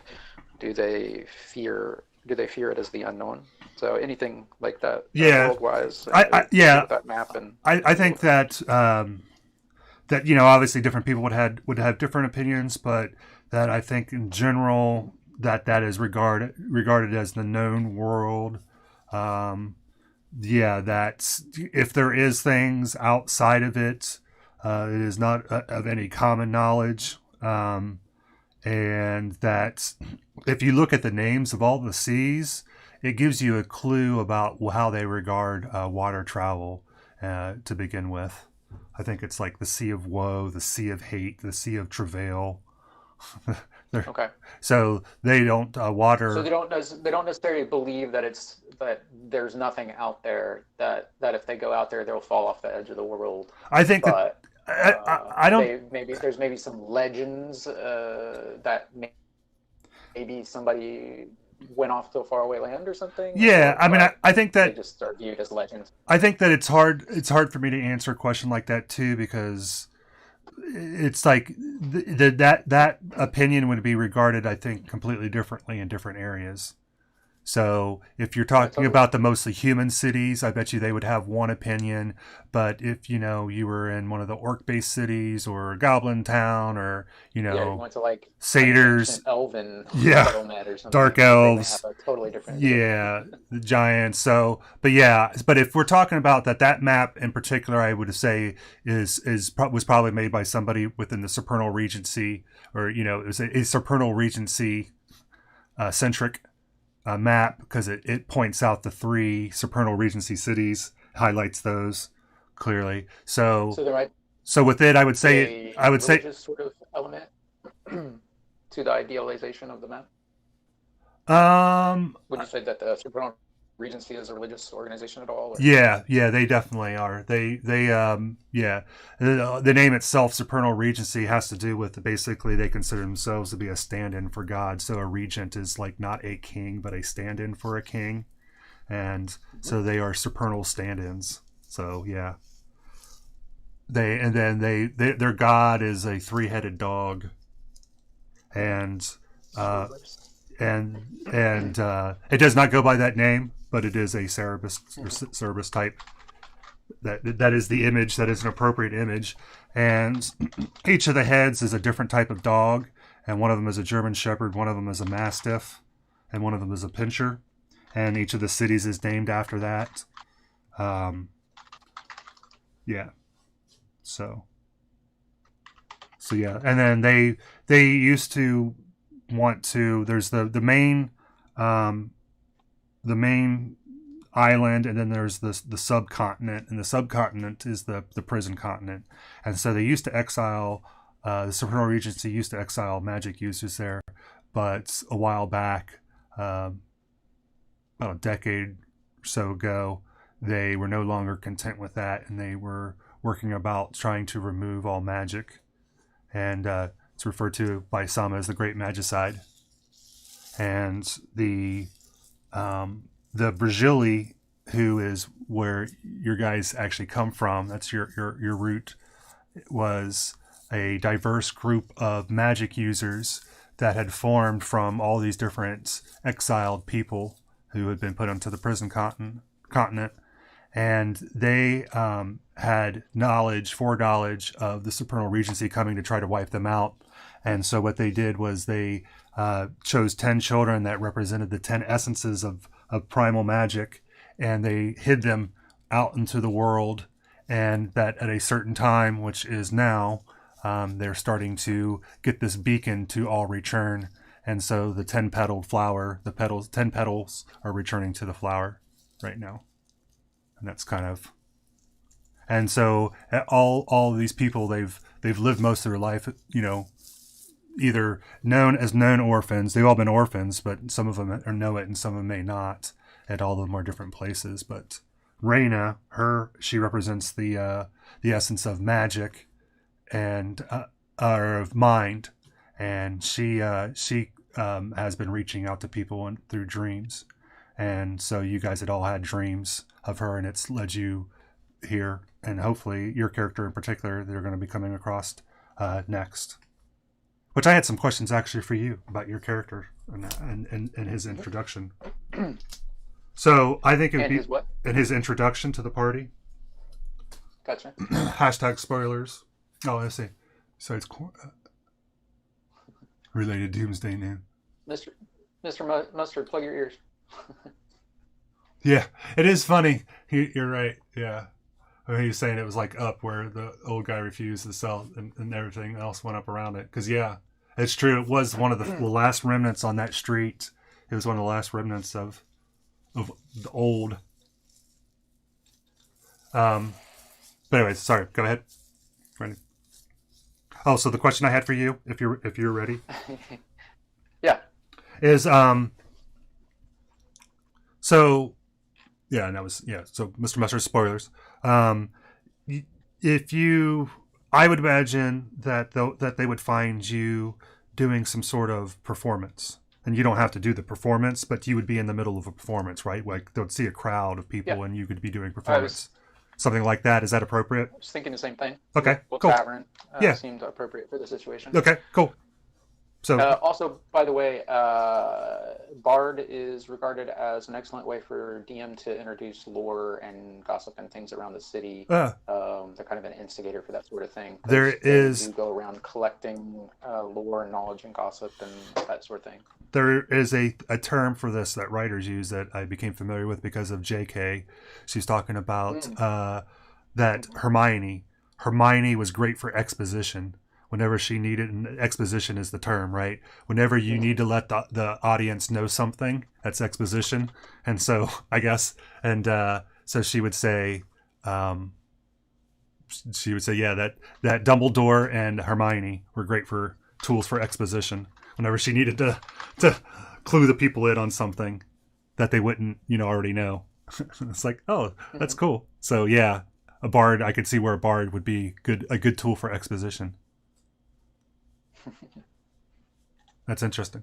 All right, let me see here. Yeah, there were lots of possible interesting dynamics. A lot of things were saying, and there are different bards and different things you can do about them, but a lot of people were saying that bards suck, but they were trying to use the bard as a fighter.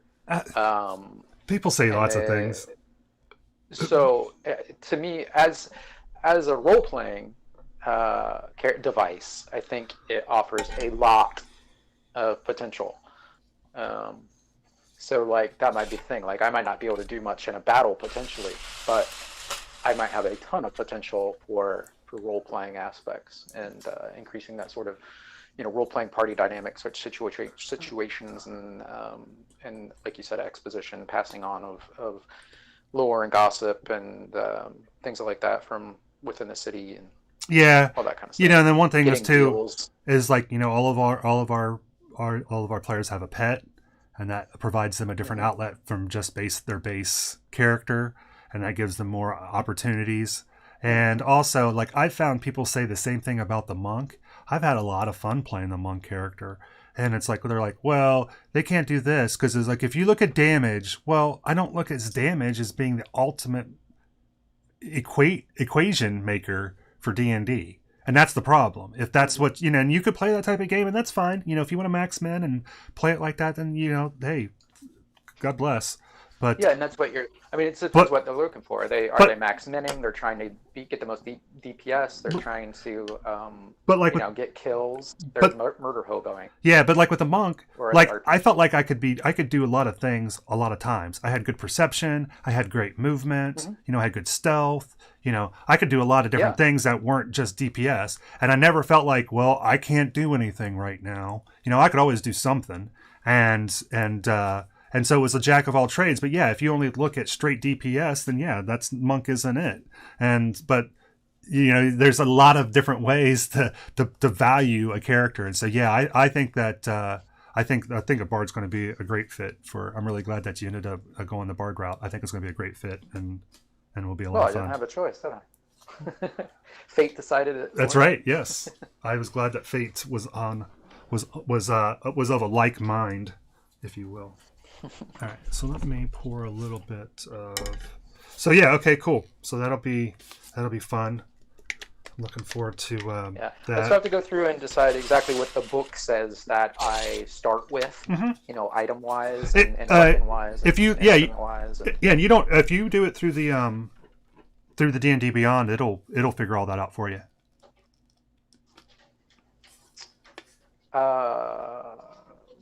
There's different choices and stuff. It has drop downs.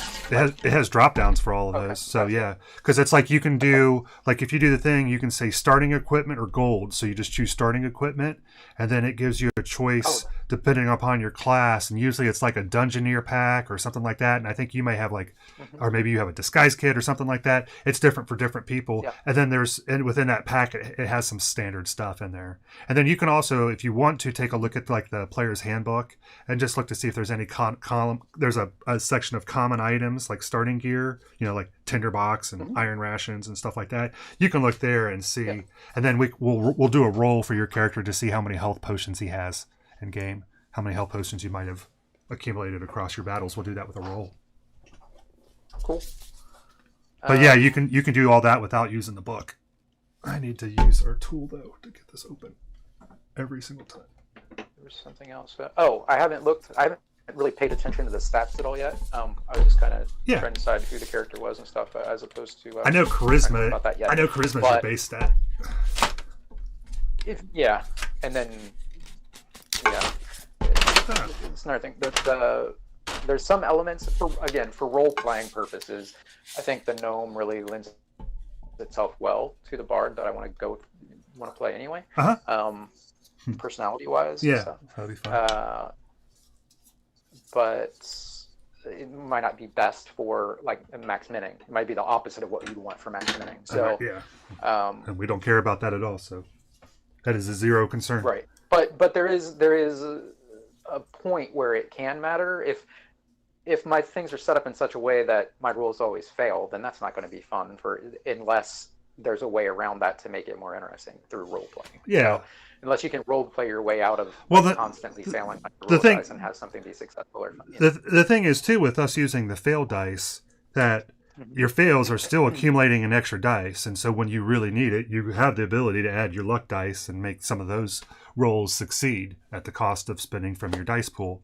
So even failing, it's a nice what's the equalizer? It's not something you want to strive to. It's not like what you're looking for. It's it's a nice consolation prize. Consolation prize. Thank you. Yeah. I love that. That was DM Scotty's. That's all him. He came up with that, and I could not enjoy it anymore. I think I will always do it every from now on. It's just so nice because it's then if you're having a bad night of rolling, you're still able to do stuff.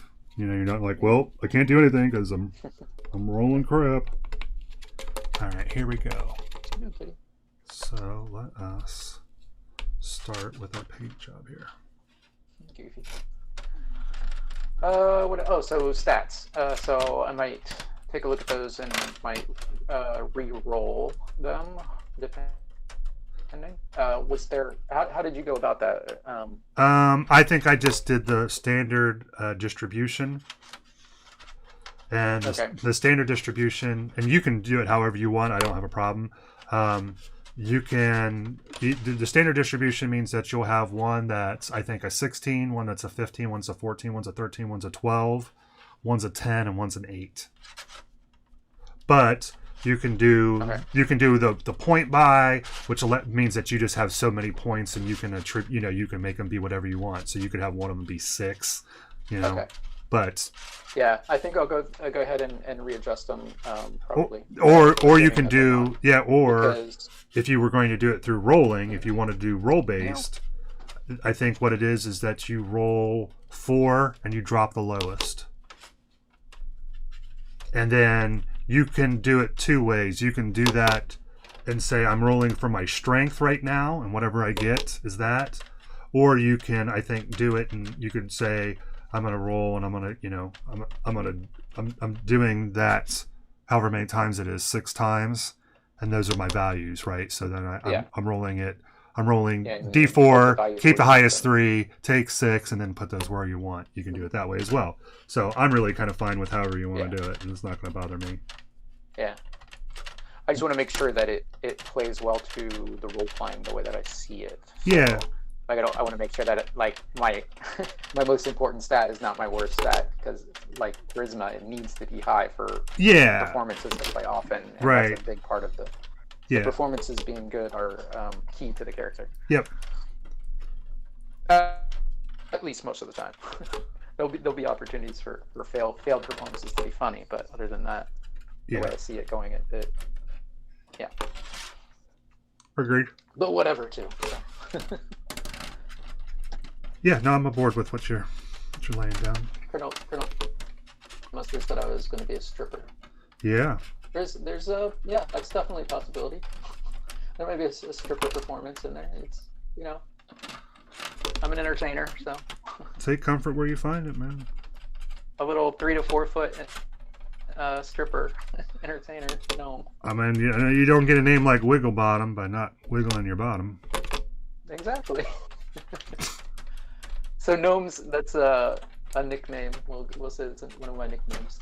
Gnomes apparently love names, so they love all aspects of life. They live like 300 to 500 years, and they'll squeeze every aspect out of life. And even though they live that long, they still feel like they never have enough. They're worried they're never going to get everything they wanted to out of all the experiences that are possible within life. So you're saying they're trying to feel all the feels all the time? Yeah, but they love names too. So like everybody in their family will give them little pet names and stuff. Aww. So that they can have many different names.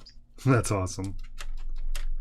Now I wish that there's a part of me that wants your gnome's name to be mystical, and that you're really famous for singing "Shake that ass, show me what you're working with. Shake that ass, show me what you got. Shake that ass, show me what you're working with. Shake that ass,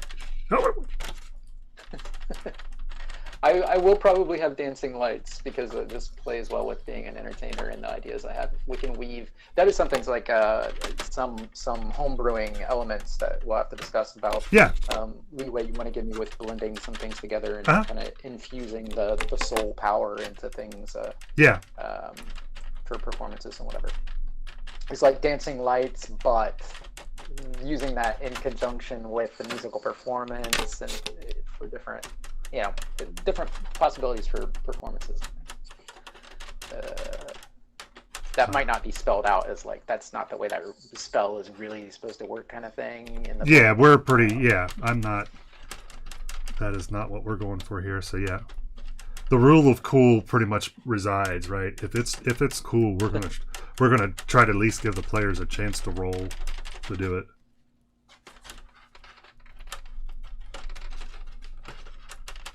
Do we know from all the other players what their preferences are for gameplay type? Are any of them more just like, I just want to kill stuff, or are they all open to?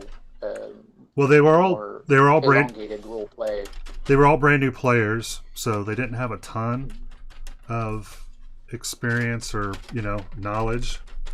So I don't think they even would know how to answer that question, right? Because I don't think that they're familiar enough with all kinds. Okay. Now I know Tater himself had expressed dissatisfaction and said that we were doing a horrible job and weren't meeting his D&D needs. So, no, he had said that. Colonel really role played well with him, especially when he was playing Batman. Yeah. I've appreciated everything he's brought so far. But he said that he was interested in the possibility of some other things that he'd seen in like some of the podcasts that he's done where there's more role play opportunities. And I mean, he suggested here like what we're going to be trying next is not doing a terrain map, but doing something else and trying to create some more opportunities for role play, which happened to work well because you guys were going to be heading to a city and I didn't want to make a city. I wasn't going to make a city. So it lended itself well to do. So yeah, we're going to try to see if we can. So that's the only person I think that has explained to me anything so far. I'm pretty certain that Dart thinks that I cheat her purposely every time, which is unfortunate because I don't. And say that again. Sorry. Dart, I'm pretty sure that Dart thinks that I'm purposely cheating her every time. Oh. Why? Just based on her, it's like because it's like we got to do this. No, that's not how that works. This is how this works. Everybody was like, no, that's not how it works. Oh, okay. And then it was just like, well, why did they get to do this and I don't get to do that? Because we like had changed how everybody's hit points were and stuff, and to try to make it more in line with D&D. And I didn't realize it had like made her have less than what she originally had, but she has more in other places because of it. But she was like really pretty adamant about that she was getting shortchanged by her character from this rule. And it was just another situation where her reaction made it was like, why is my character getting the short end of the stick? So so I just try to be mindful of that. Yeah, just warrants a discussion to make sure that everybody's on the same page there. Yeah. I'm just trying to think if I can think about how.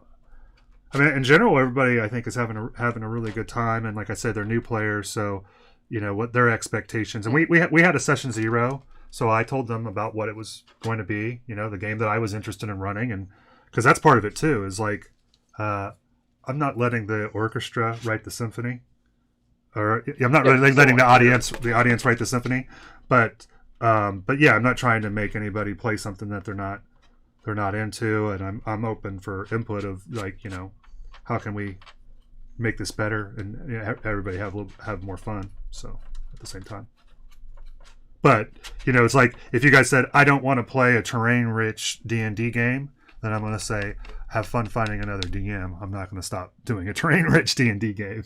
You know what I mean?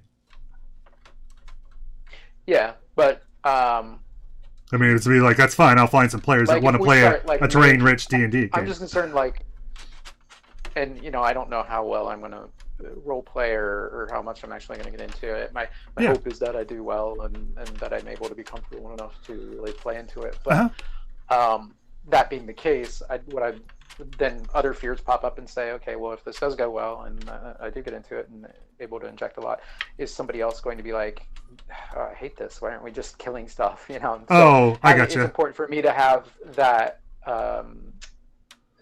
that open dialogue there, be like, okay, is everybody digging this? Like, Yeah.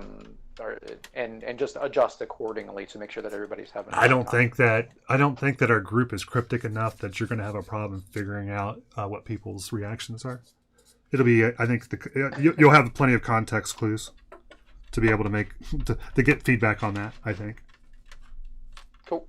Yeah, and everybody's pretty easygoing and stuff.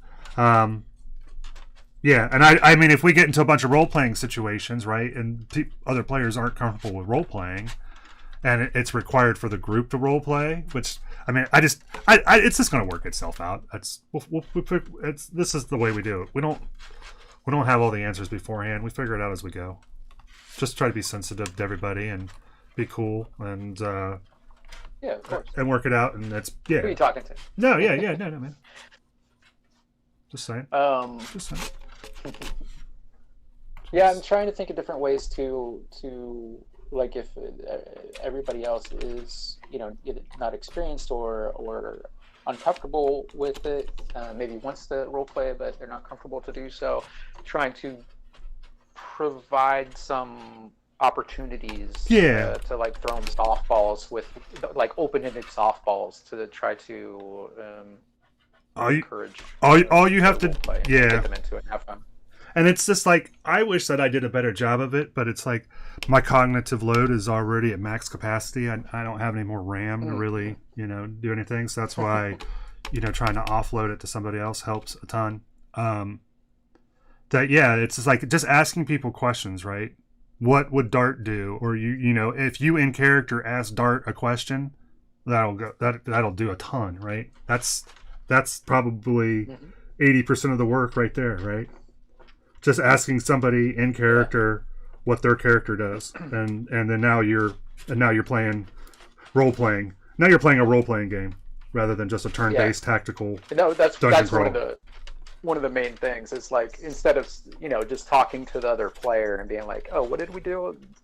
Be your character and be like, talking in whatever character voice, or at least say so and so says to blah blah blah. And figure out what's going on that way, as opposed to just saying, okay, somebody give me a synopsis of what happened here because I don't remember. Do it as your players are talking to each other.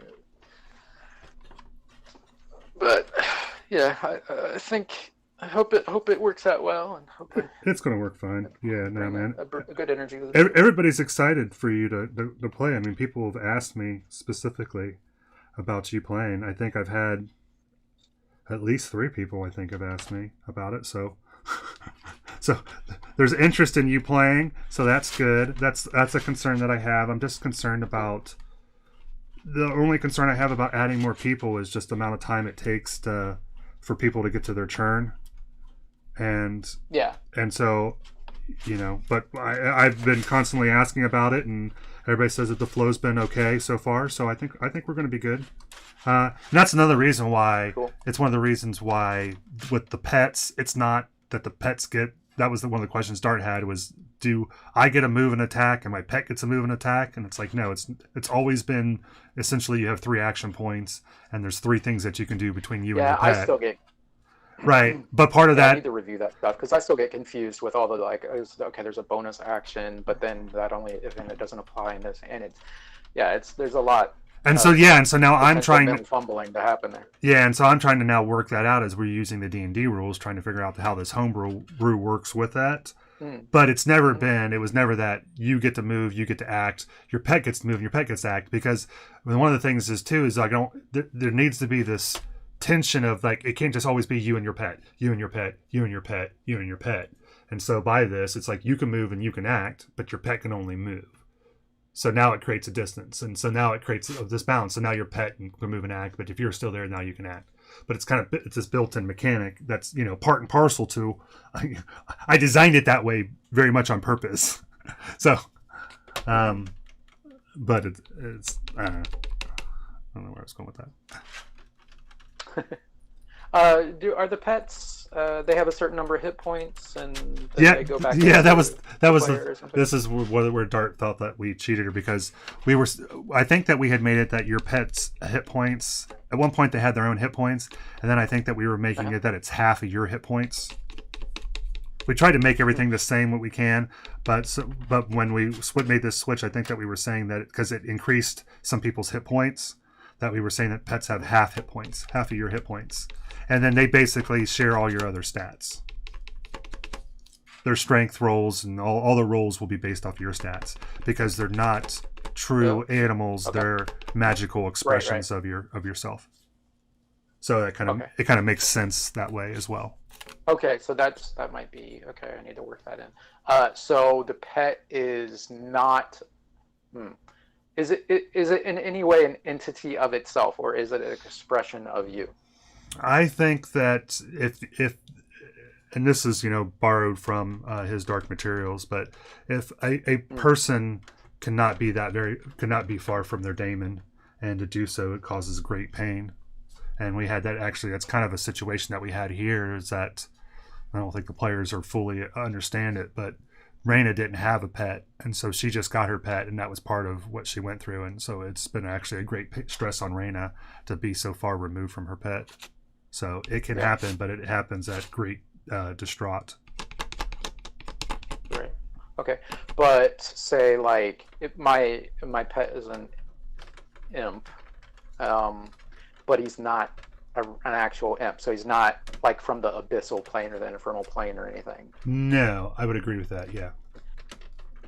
And so, so that affects some of his backstory potentially, but he is also an entertainer, and a trickster, so he'll play a part. So no problem. Yeah, so he could tell you, yeah, and that's the thing too. It's like the way that I Nicholas is a 3-tree, right? And that means a lot to him, right? To have the name of a 3-tree, except for he's not really a 3-tree because he's an orphan, but to him he's a 3-tree, right? Because that's what he grew up knowing. And so that's what I kind of like about this is like, I don't need to, you can have your backstory pretty much be whatever. And like Furion has this story about his people and who they are and all this stuff, except for it's not true because I know that he's not, he's Brazili. So, but he was raised with that and he was raised thinking that. So there's no problem. There's no conflict for me, with that. So yeah, so that's why you can pretty much be whatever. And then again, we're saying with the races, that the race just means you have that element in your blood. So like you have gnomish in your blood, you have dwarvish in your blood. And so whatever D&D is saying that you would have as that race, we're saying you have those abilities, if that makes sense. Gotcha. So that's how we're kind of trying to explore options that don't require you to build a new area each time. Yeah.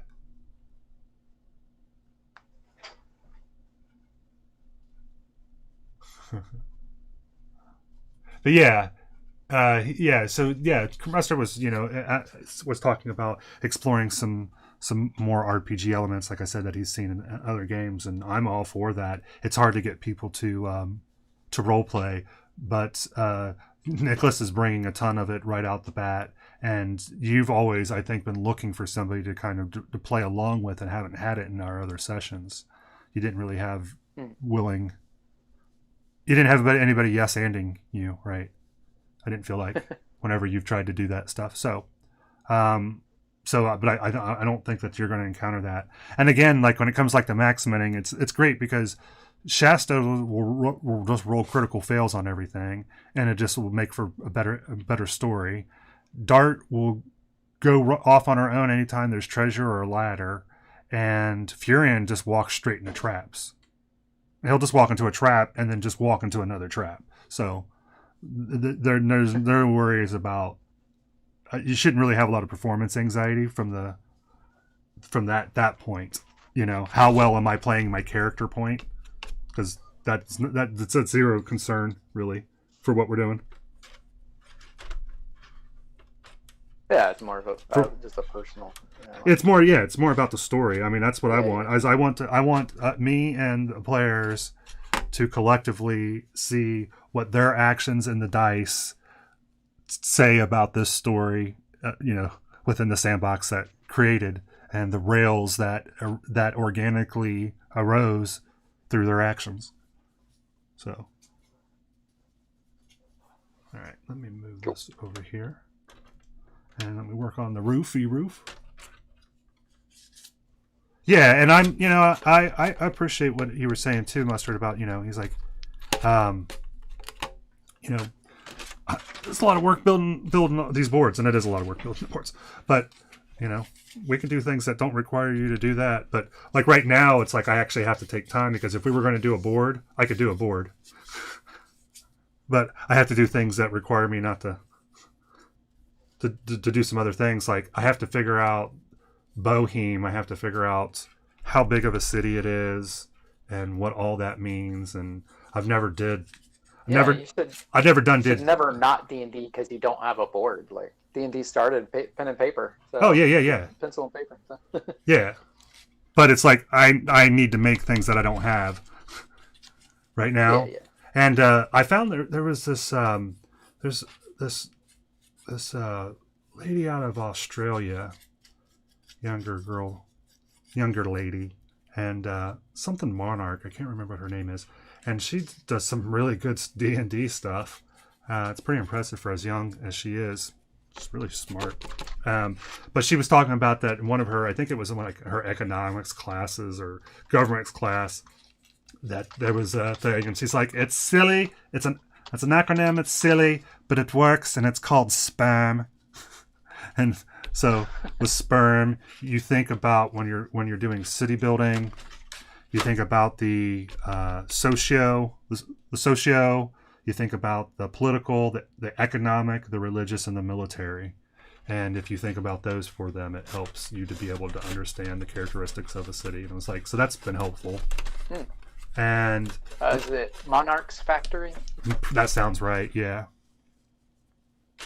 Yep. Yeah. So she taught me about spam, and I found this other really good resource, and I can't remember who it was. I need to bookmark it and get this information.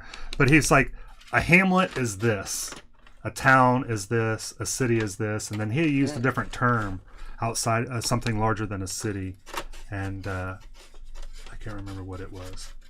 But it was helpful because it says this is what you would expect to find. A hamlet is going to be this size. A town would be this size. It would have these types of buildings in them. These things would be common, and it was like, that's kind of what I need right now. So it's like, I don't need to have a map of the place that you're going, but I need to know what kind of things that you guys should expect to encounter there and have the means to be able to provide that. So that's what I'm trying to work on right now. Cool. So it is interesting though, because it's like, like I say, city building is something that I ain't ever done. So, and it's about not building a city, but about building a tool set for being able to manufacture the things that you need when you guys go into cities. And it'd be a hopefully a non-cardboard cutout experience, but something that helps the world have more life and texture and depth to it, and so on and so forth. Yada yada yada. Gotcha. All right, I need to take a quick bio. Yeah. Okay. I shall return. I'm going to be. Yep. I'm just going to wrap this up here very soon, and then we can move over to the computer. Cool. Be right back. Yep. Mustard, how you doing, brother? How are things treating you? I haven't got to talk to you too much this week. Hope things are well.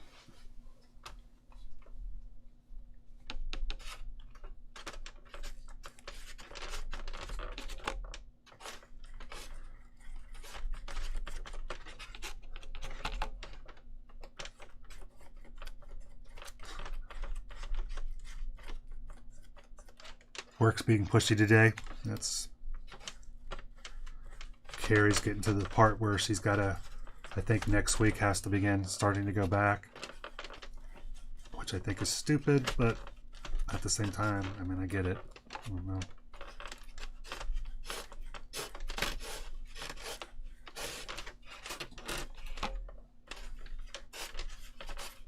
I think the next couple of months are going to be very interesting. Everybody is really, really, really, really ready for this to be done with. And it's not done with. And that impatience is going to make, I think, it spread.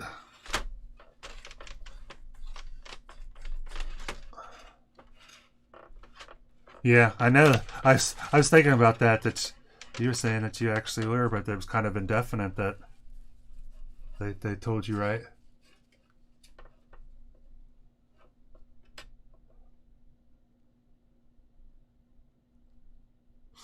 Have to be no new cases in 14 days in a row to let people back. Now, see, I appreciate that. That is a lovely metric.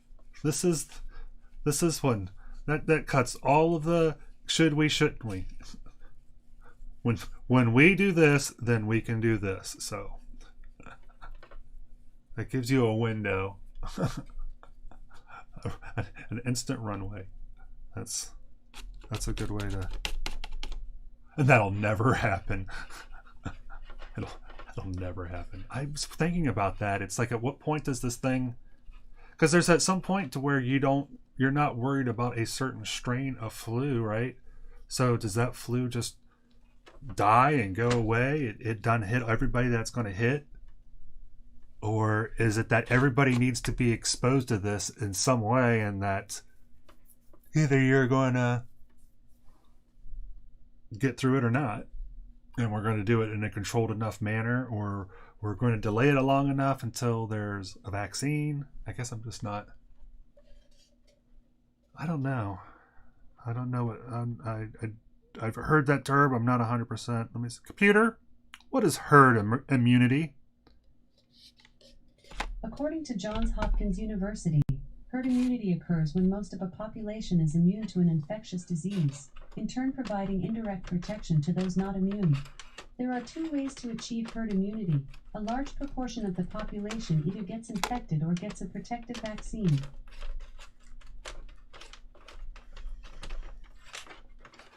And so, yeah. Yeah, and so that's the thing is because of that, then do you have to try to delay this as long as you can so that you don't overtax the systems and have the best means of doing this? Here's the thing. Well, thing with that, here's the thing.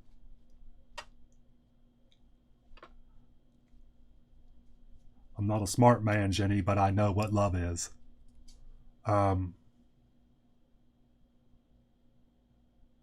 Anything that says that we can't afford to blah, blah, blah, blah, blah, that's just some hooey. The system is such that, I mean, you can look and get the numbers from wherever you want, but you find out what is the percentage of the wealth distribution. I mean, my best understanding was that at the best case scenario, worst case scenario, is that 5% of the population owns 95% of the wealth. 5%. So you've got 95% of the people that are competing over 5% of the wealth. So when we're talking about the wealth, and we're talking about the resource and all that, and what we can't afford to do, that's what we're talking about. We're talking about the 5% that the 95% is contending with. We're not talking about all that other money that nobody ever sees. So that's my, I got off my soapbox. This isn't the place to talk about that stuff, I suppose. But,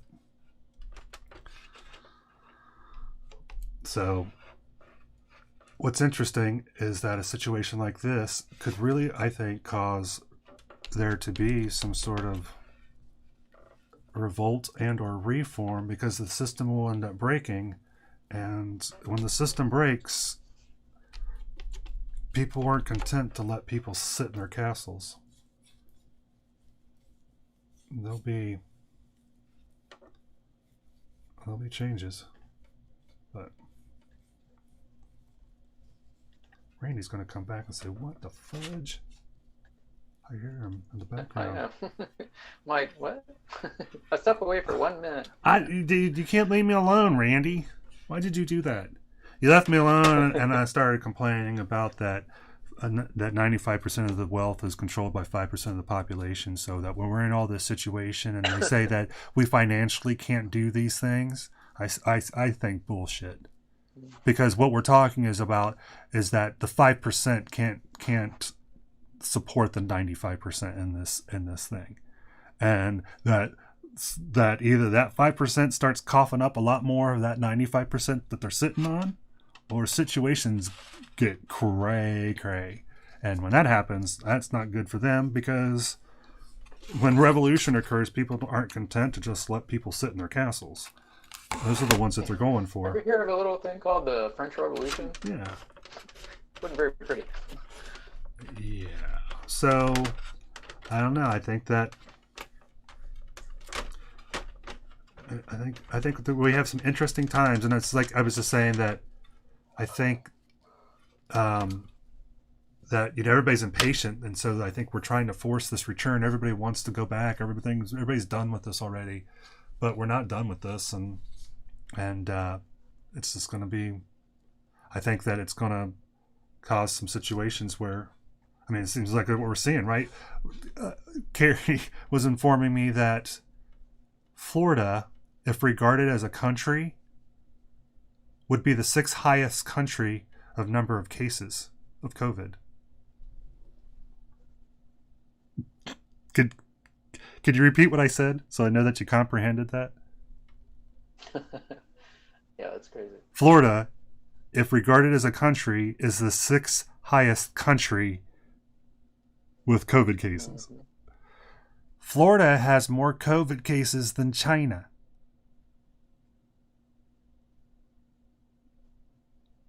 Which doesn't make any sense at all. It's just ridiculous. You can do your own fact finding. There's no way but that should even remotely be possible. Yeah, I don't. This is secondhand information, so you can do your own fact finding. But I got that from source that I find highly credible. So. It's, I guess, like North and South Carolina are also seeing really high numbers, yet people are flocking there. So. Yeah, people are arguing about letting people cook without masks in Florida when, the number of cases and deaths are going off the chart. But I don't know. So yeah, I think things. I haven't heard any further feedback on, because there was a thing about, I saw a few different things where they're saying, scientists are saying that it's more infectious and more easily spread than previously thought. So actually, and I mentioned this previously about, you used to have to only worry about the 6 feet, but it's actually the aerosol, like when you call for saying, or even sometimes just speak, you are creating an aerosol, and aerosols can stay in the air for hours and can spread up like 30 feet. Yeah. So, and there is enough in it to infect, potentially. So that's way more infectious than what was previously believed. Yeah. Yep. That's kind so of. trying to control that without masks and without proper social distancing and hand cleaning and vigilance, it's quite the undertaking. I don't know. So Randy, are you ready to see some magic here? So. Let me see the magic. So that's, show me the magic. So the M50 was froze on our before, right? So that's our before, and then this is our after, right? So if I do this and then I switch the M50 off and on, we can see it instantly change. Nice.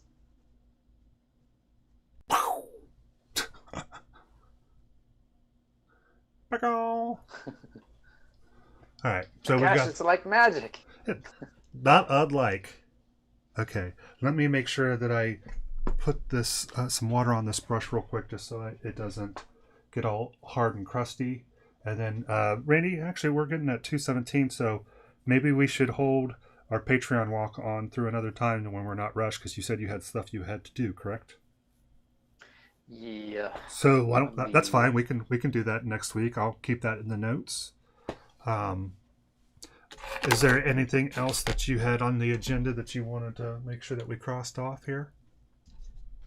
If I did, I can't think of it at the moment. So, All right. you're good. Cool. We have to ask Ooh, that Mr. was Mustard. melodic. You see, it's going to happen, Randy. You're gonna be singing like a bird here in no time. Question that I want to know is when Mr. Mustard's going to be available to rocket socket with us, because, like you said, you've been on fire, man. We were playing some good games, some really, really good games. I'm having a lot of fun. Oh, I swapped out my button, so I'm in a period of where I'm really feeling awkward right now with my controls.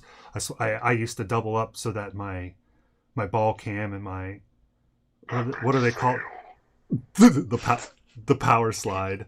Could you hit me with that one more time, Randy? Sorry, I walked on it. Epic fail.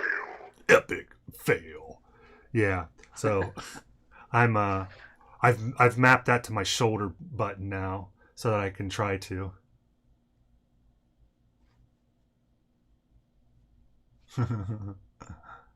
Yeah, so that's been interesting. And where it really affects me, Randy, in particular, is in goal. Because my favorite thing to do is to rush into goal and do that power slide so that I'm looking at the ball.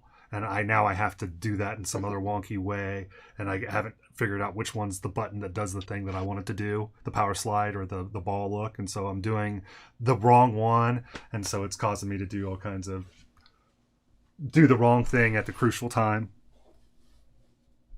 What part of your game? If I'm off, sorry, go ahead. What part of your game do you think is most improved here recently? I don't know. Last night I was all over it. I was making goal saves. I was clearing the ball left and right. I like how aggressive you've been playing. A lot of that had to do with the skill level of the people we were playing against. Yeah, absolutely. They were closer to us. They weren't flying and doing a bunch of crazy stuff. And, Yeah, it's like I want to play against a team where I have an opportunity to try to do something that's clever or fun or interesting. And it's like some of those games, it's just like it's like all you have is you have to be in a certain place at a certain time, and if you're not, you're chasing the entire game. And it's like I had a couple of times where like I was a goalie, I saved it, cleared it, and escorted it to their goal. I remember calling at least two or not, if not three goals like that. Yeah, because I was saying if it was basketball, in basketball it's what they call coast to coast. It's called Magic Johnson. He's made the coast to coast famous. Yeah, you went coast to coast on that stuff several times, and it's the thing is too is like it. It wasn't just a straight punch, right? Which I can't do. I can't be in the goal and hit the ball straight and hit it into the other goal. But you were, which it's easier to. I mean, in some ways to do that. You just hit it once right, but you were hitting it off the wall and then reacting off the bounce off the wall to put it into the goal. So it was compound. What you had to do to make it successful. And that's been really fun to watch because it really is. It's like you have to cycle, I think, right? And you need to let that goaltender be aggressive, right? He needs to be able to come out of goal, and that's okay because somebody's going to replace him as soon as he does. And it's like I'm getting that feeling. It's feeling much more comfortable. It's feeling more and more comfortable as we do that. The cycling. Because it's freeing to be able to it's not in a goal. It's like, should I go for it? Should I stay? Should I not? Should I stay? Should I not? And I used to spend a lot of time when I was goaltending doing that, and I don't do that now.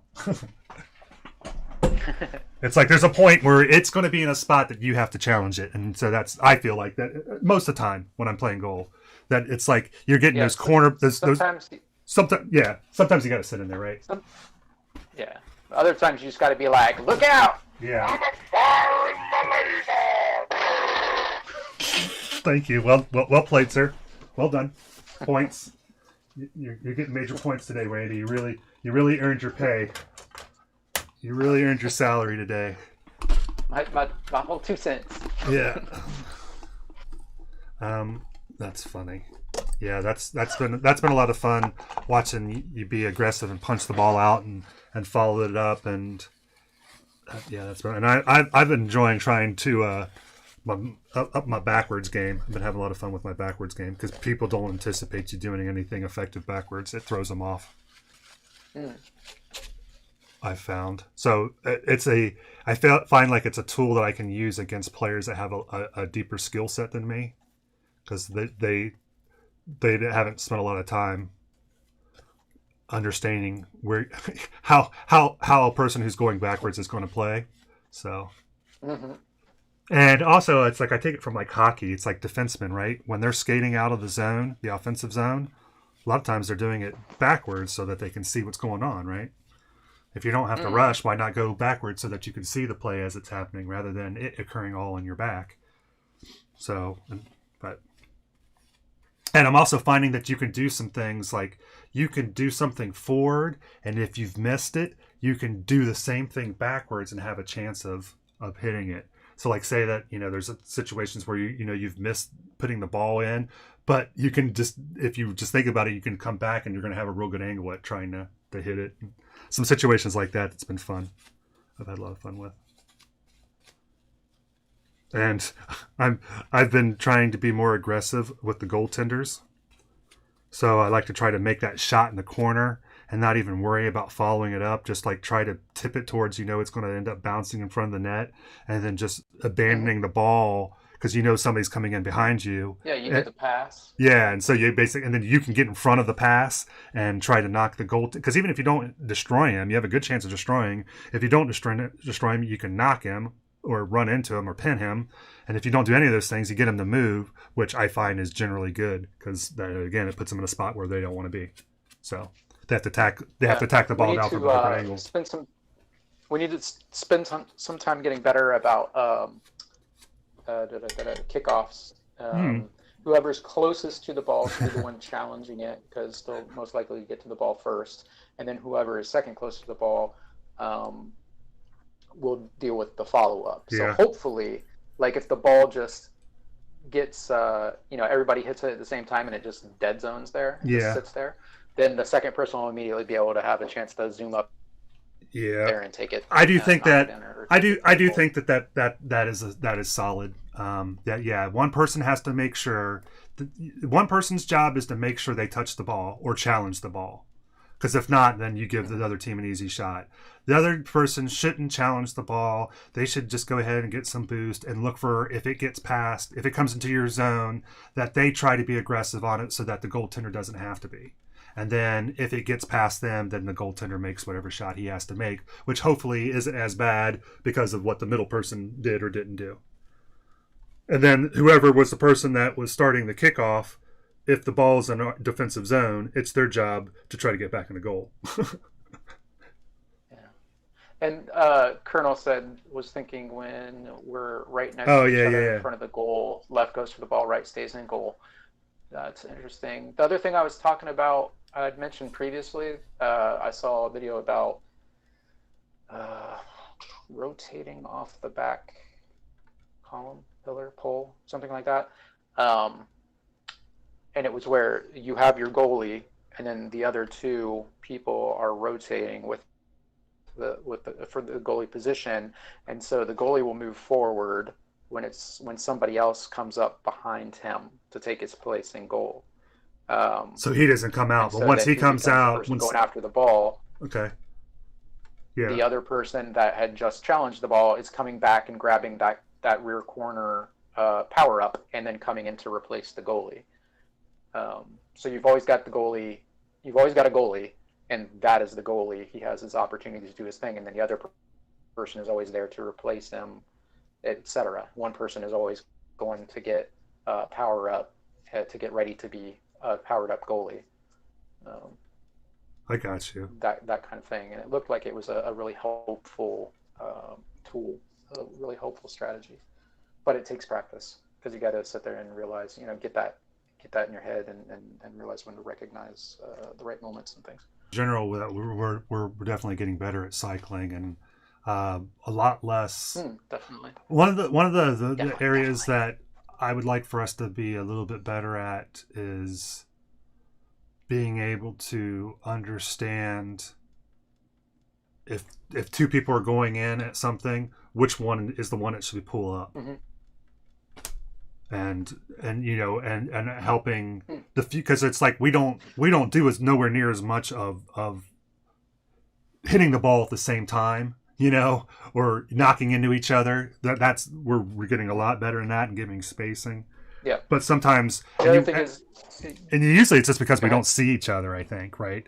It's still happening because you're just not seeing it. But I think as the game slows down, that's an area that I think that is a place that we can improve, because it's the same thing. It's like when you first start playing and you're playing with a bunch of randos and everybody's just trying to hit the ball, right? That's all you're just trying to do. You're just trying to hit the ball. It doesn't matter what direction you're hitting it. You just want to hit the ball. And it's like rando, not you rando, I meant, potato rando. It's like, why are you hitting it towards our goal? Find a different word. Yeah. When you're playing with some muggle, right?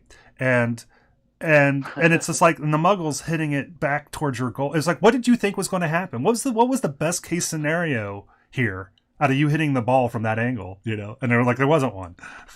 And we don't have that, right? We're not doing that. Trying to hit the ball. Yeah.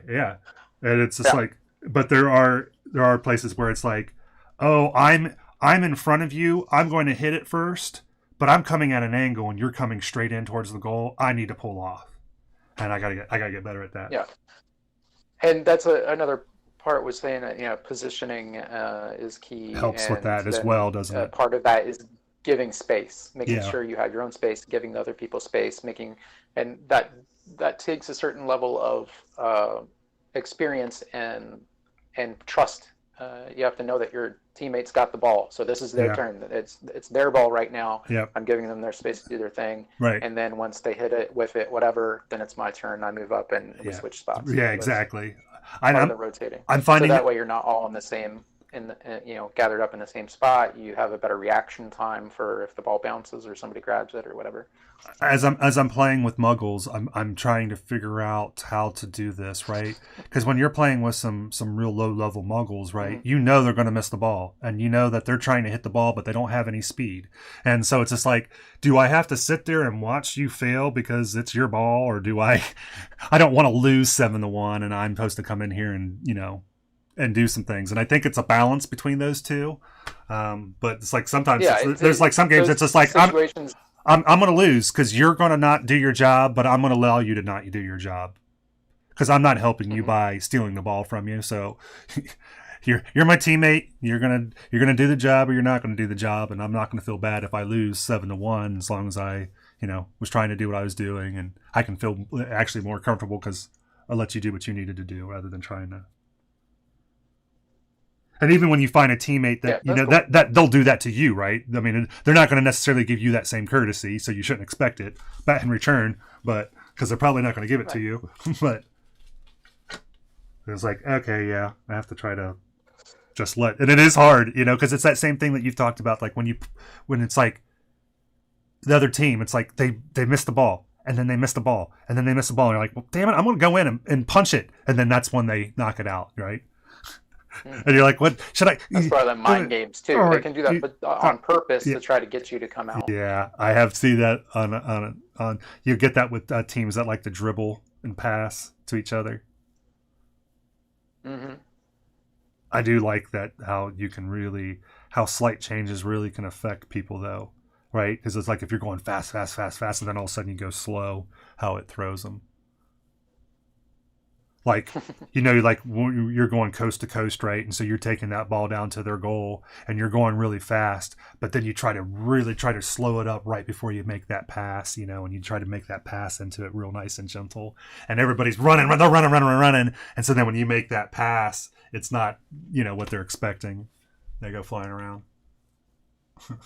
They're still trying to adjust. It's like when you're kind of there's a certain term, I can never remember what it is. It's a long word. It begins with an A, and it means your tendency to speed after exiting the highway.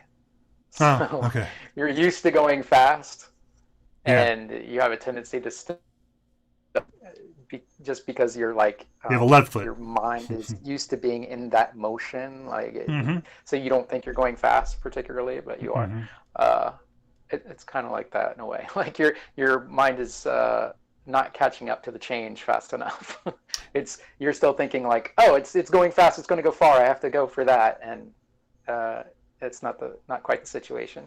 Things have changed and you haven't caught up yet. When I was young, and I think I still think this, right? If you get faked out by something, you're stupid, right? If I fake you out, you're stupid. And my dad taught me in football, he says, fakes work against fast teams.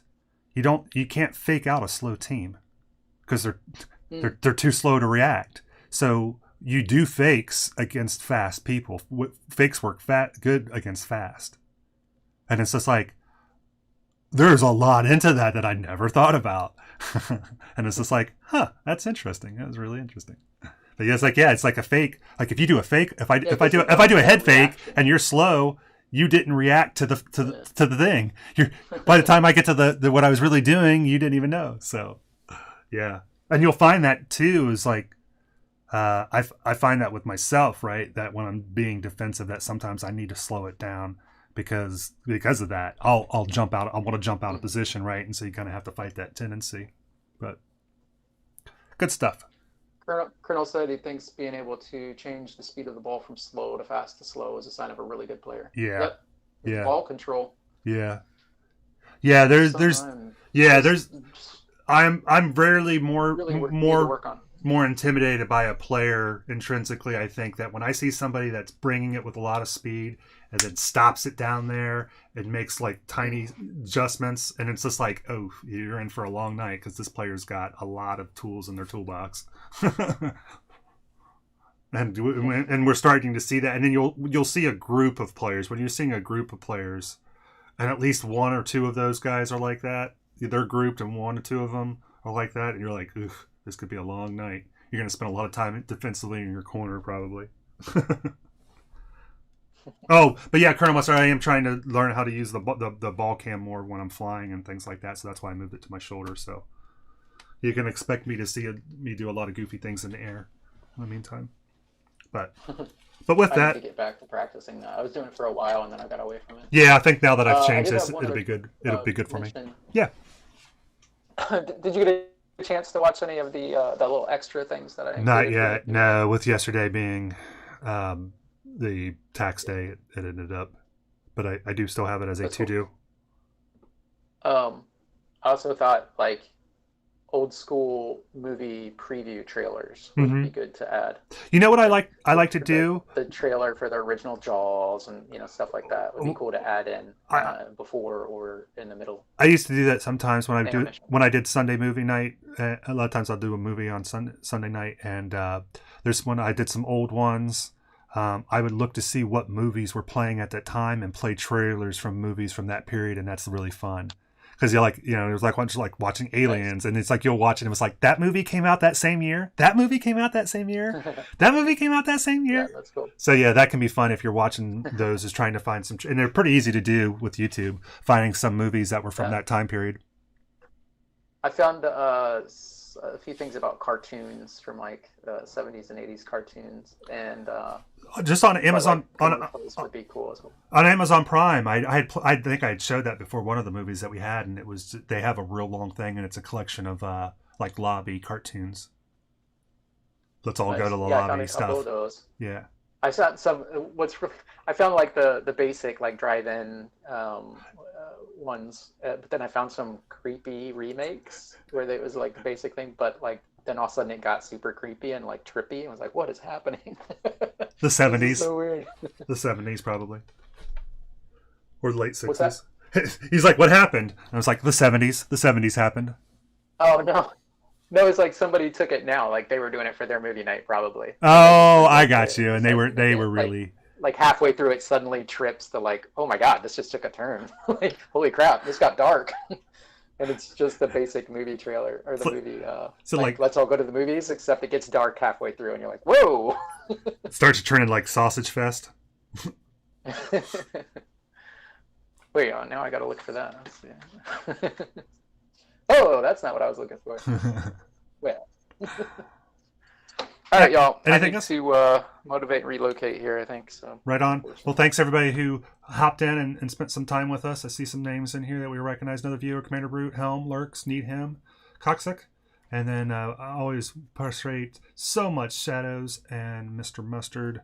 You guys are the best. We appreciate you so much. And we look forward to hanging out some more. We'll be working on finishing up our water tower here. I'm trying to think. And so that we'll probably continue that tomorrow. And I don't know what else we'll be working on, but we'll be working on something nerd related, some more craft nerd related stuff. And we got a lot of stuff. We got those tiles that we just looked at. And we had those squid tentacles that we talked about. Although I still need to get the foam for those. And oh yeah, we have those jade pillars that we're working on. So we'll be working on some of that. Yeah, so we'll be working on our skills and trying to get that power up. That's nice. You know what? Girls only want guys with skills. Like ninja skills and like hacking skills. Girls want guys with skills. There you go. What? Nice. All right, brother. You have a good one, and we will leave everybody with the doctor's promise, which we aspire to: never cowardly, never cruel, never give up, never give in, and also never surrender. Let's hear that funky outro music. Love yourselves and love one another. Woo woo. Bye.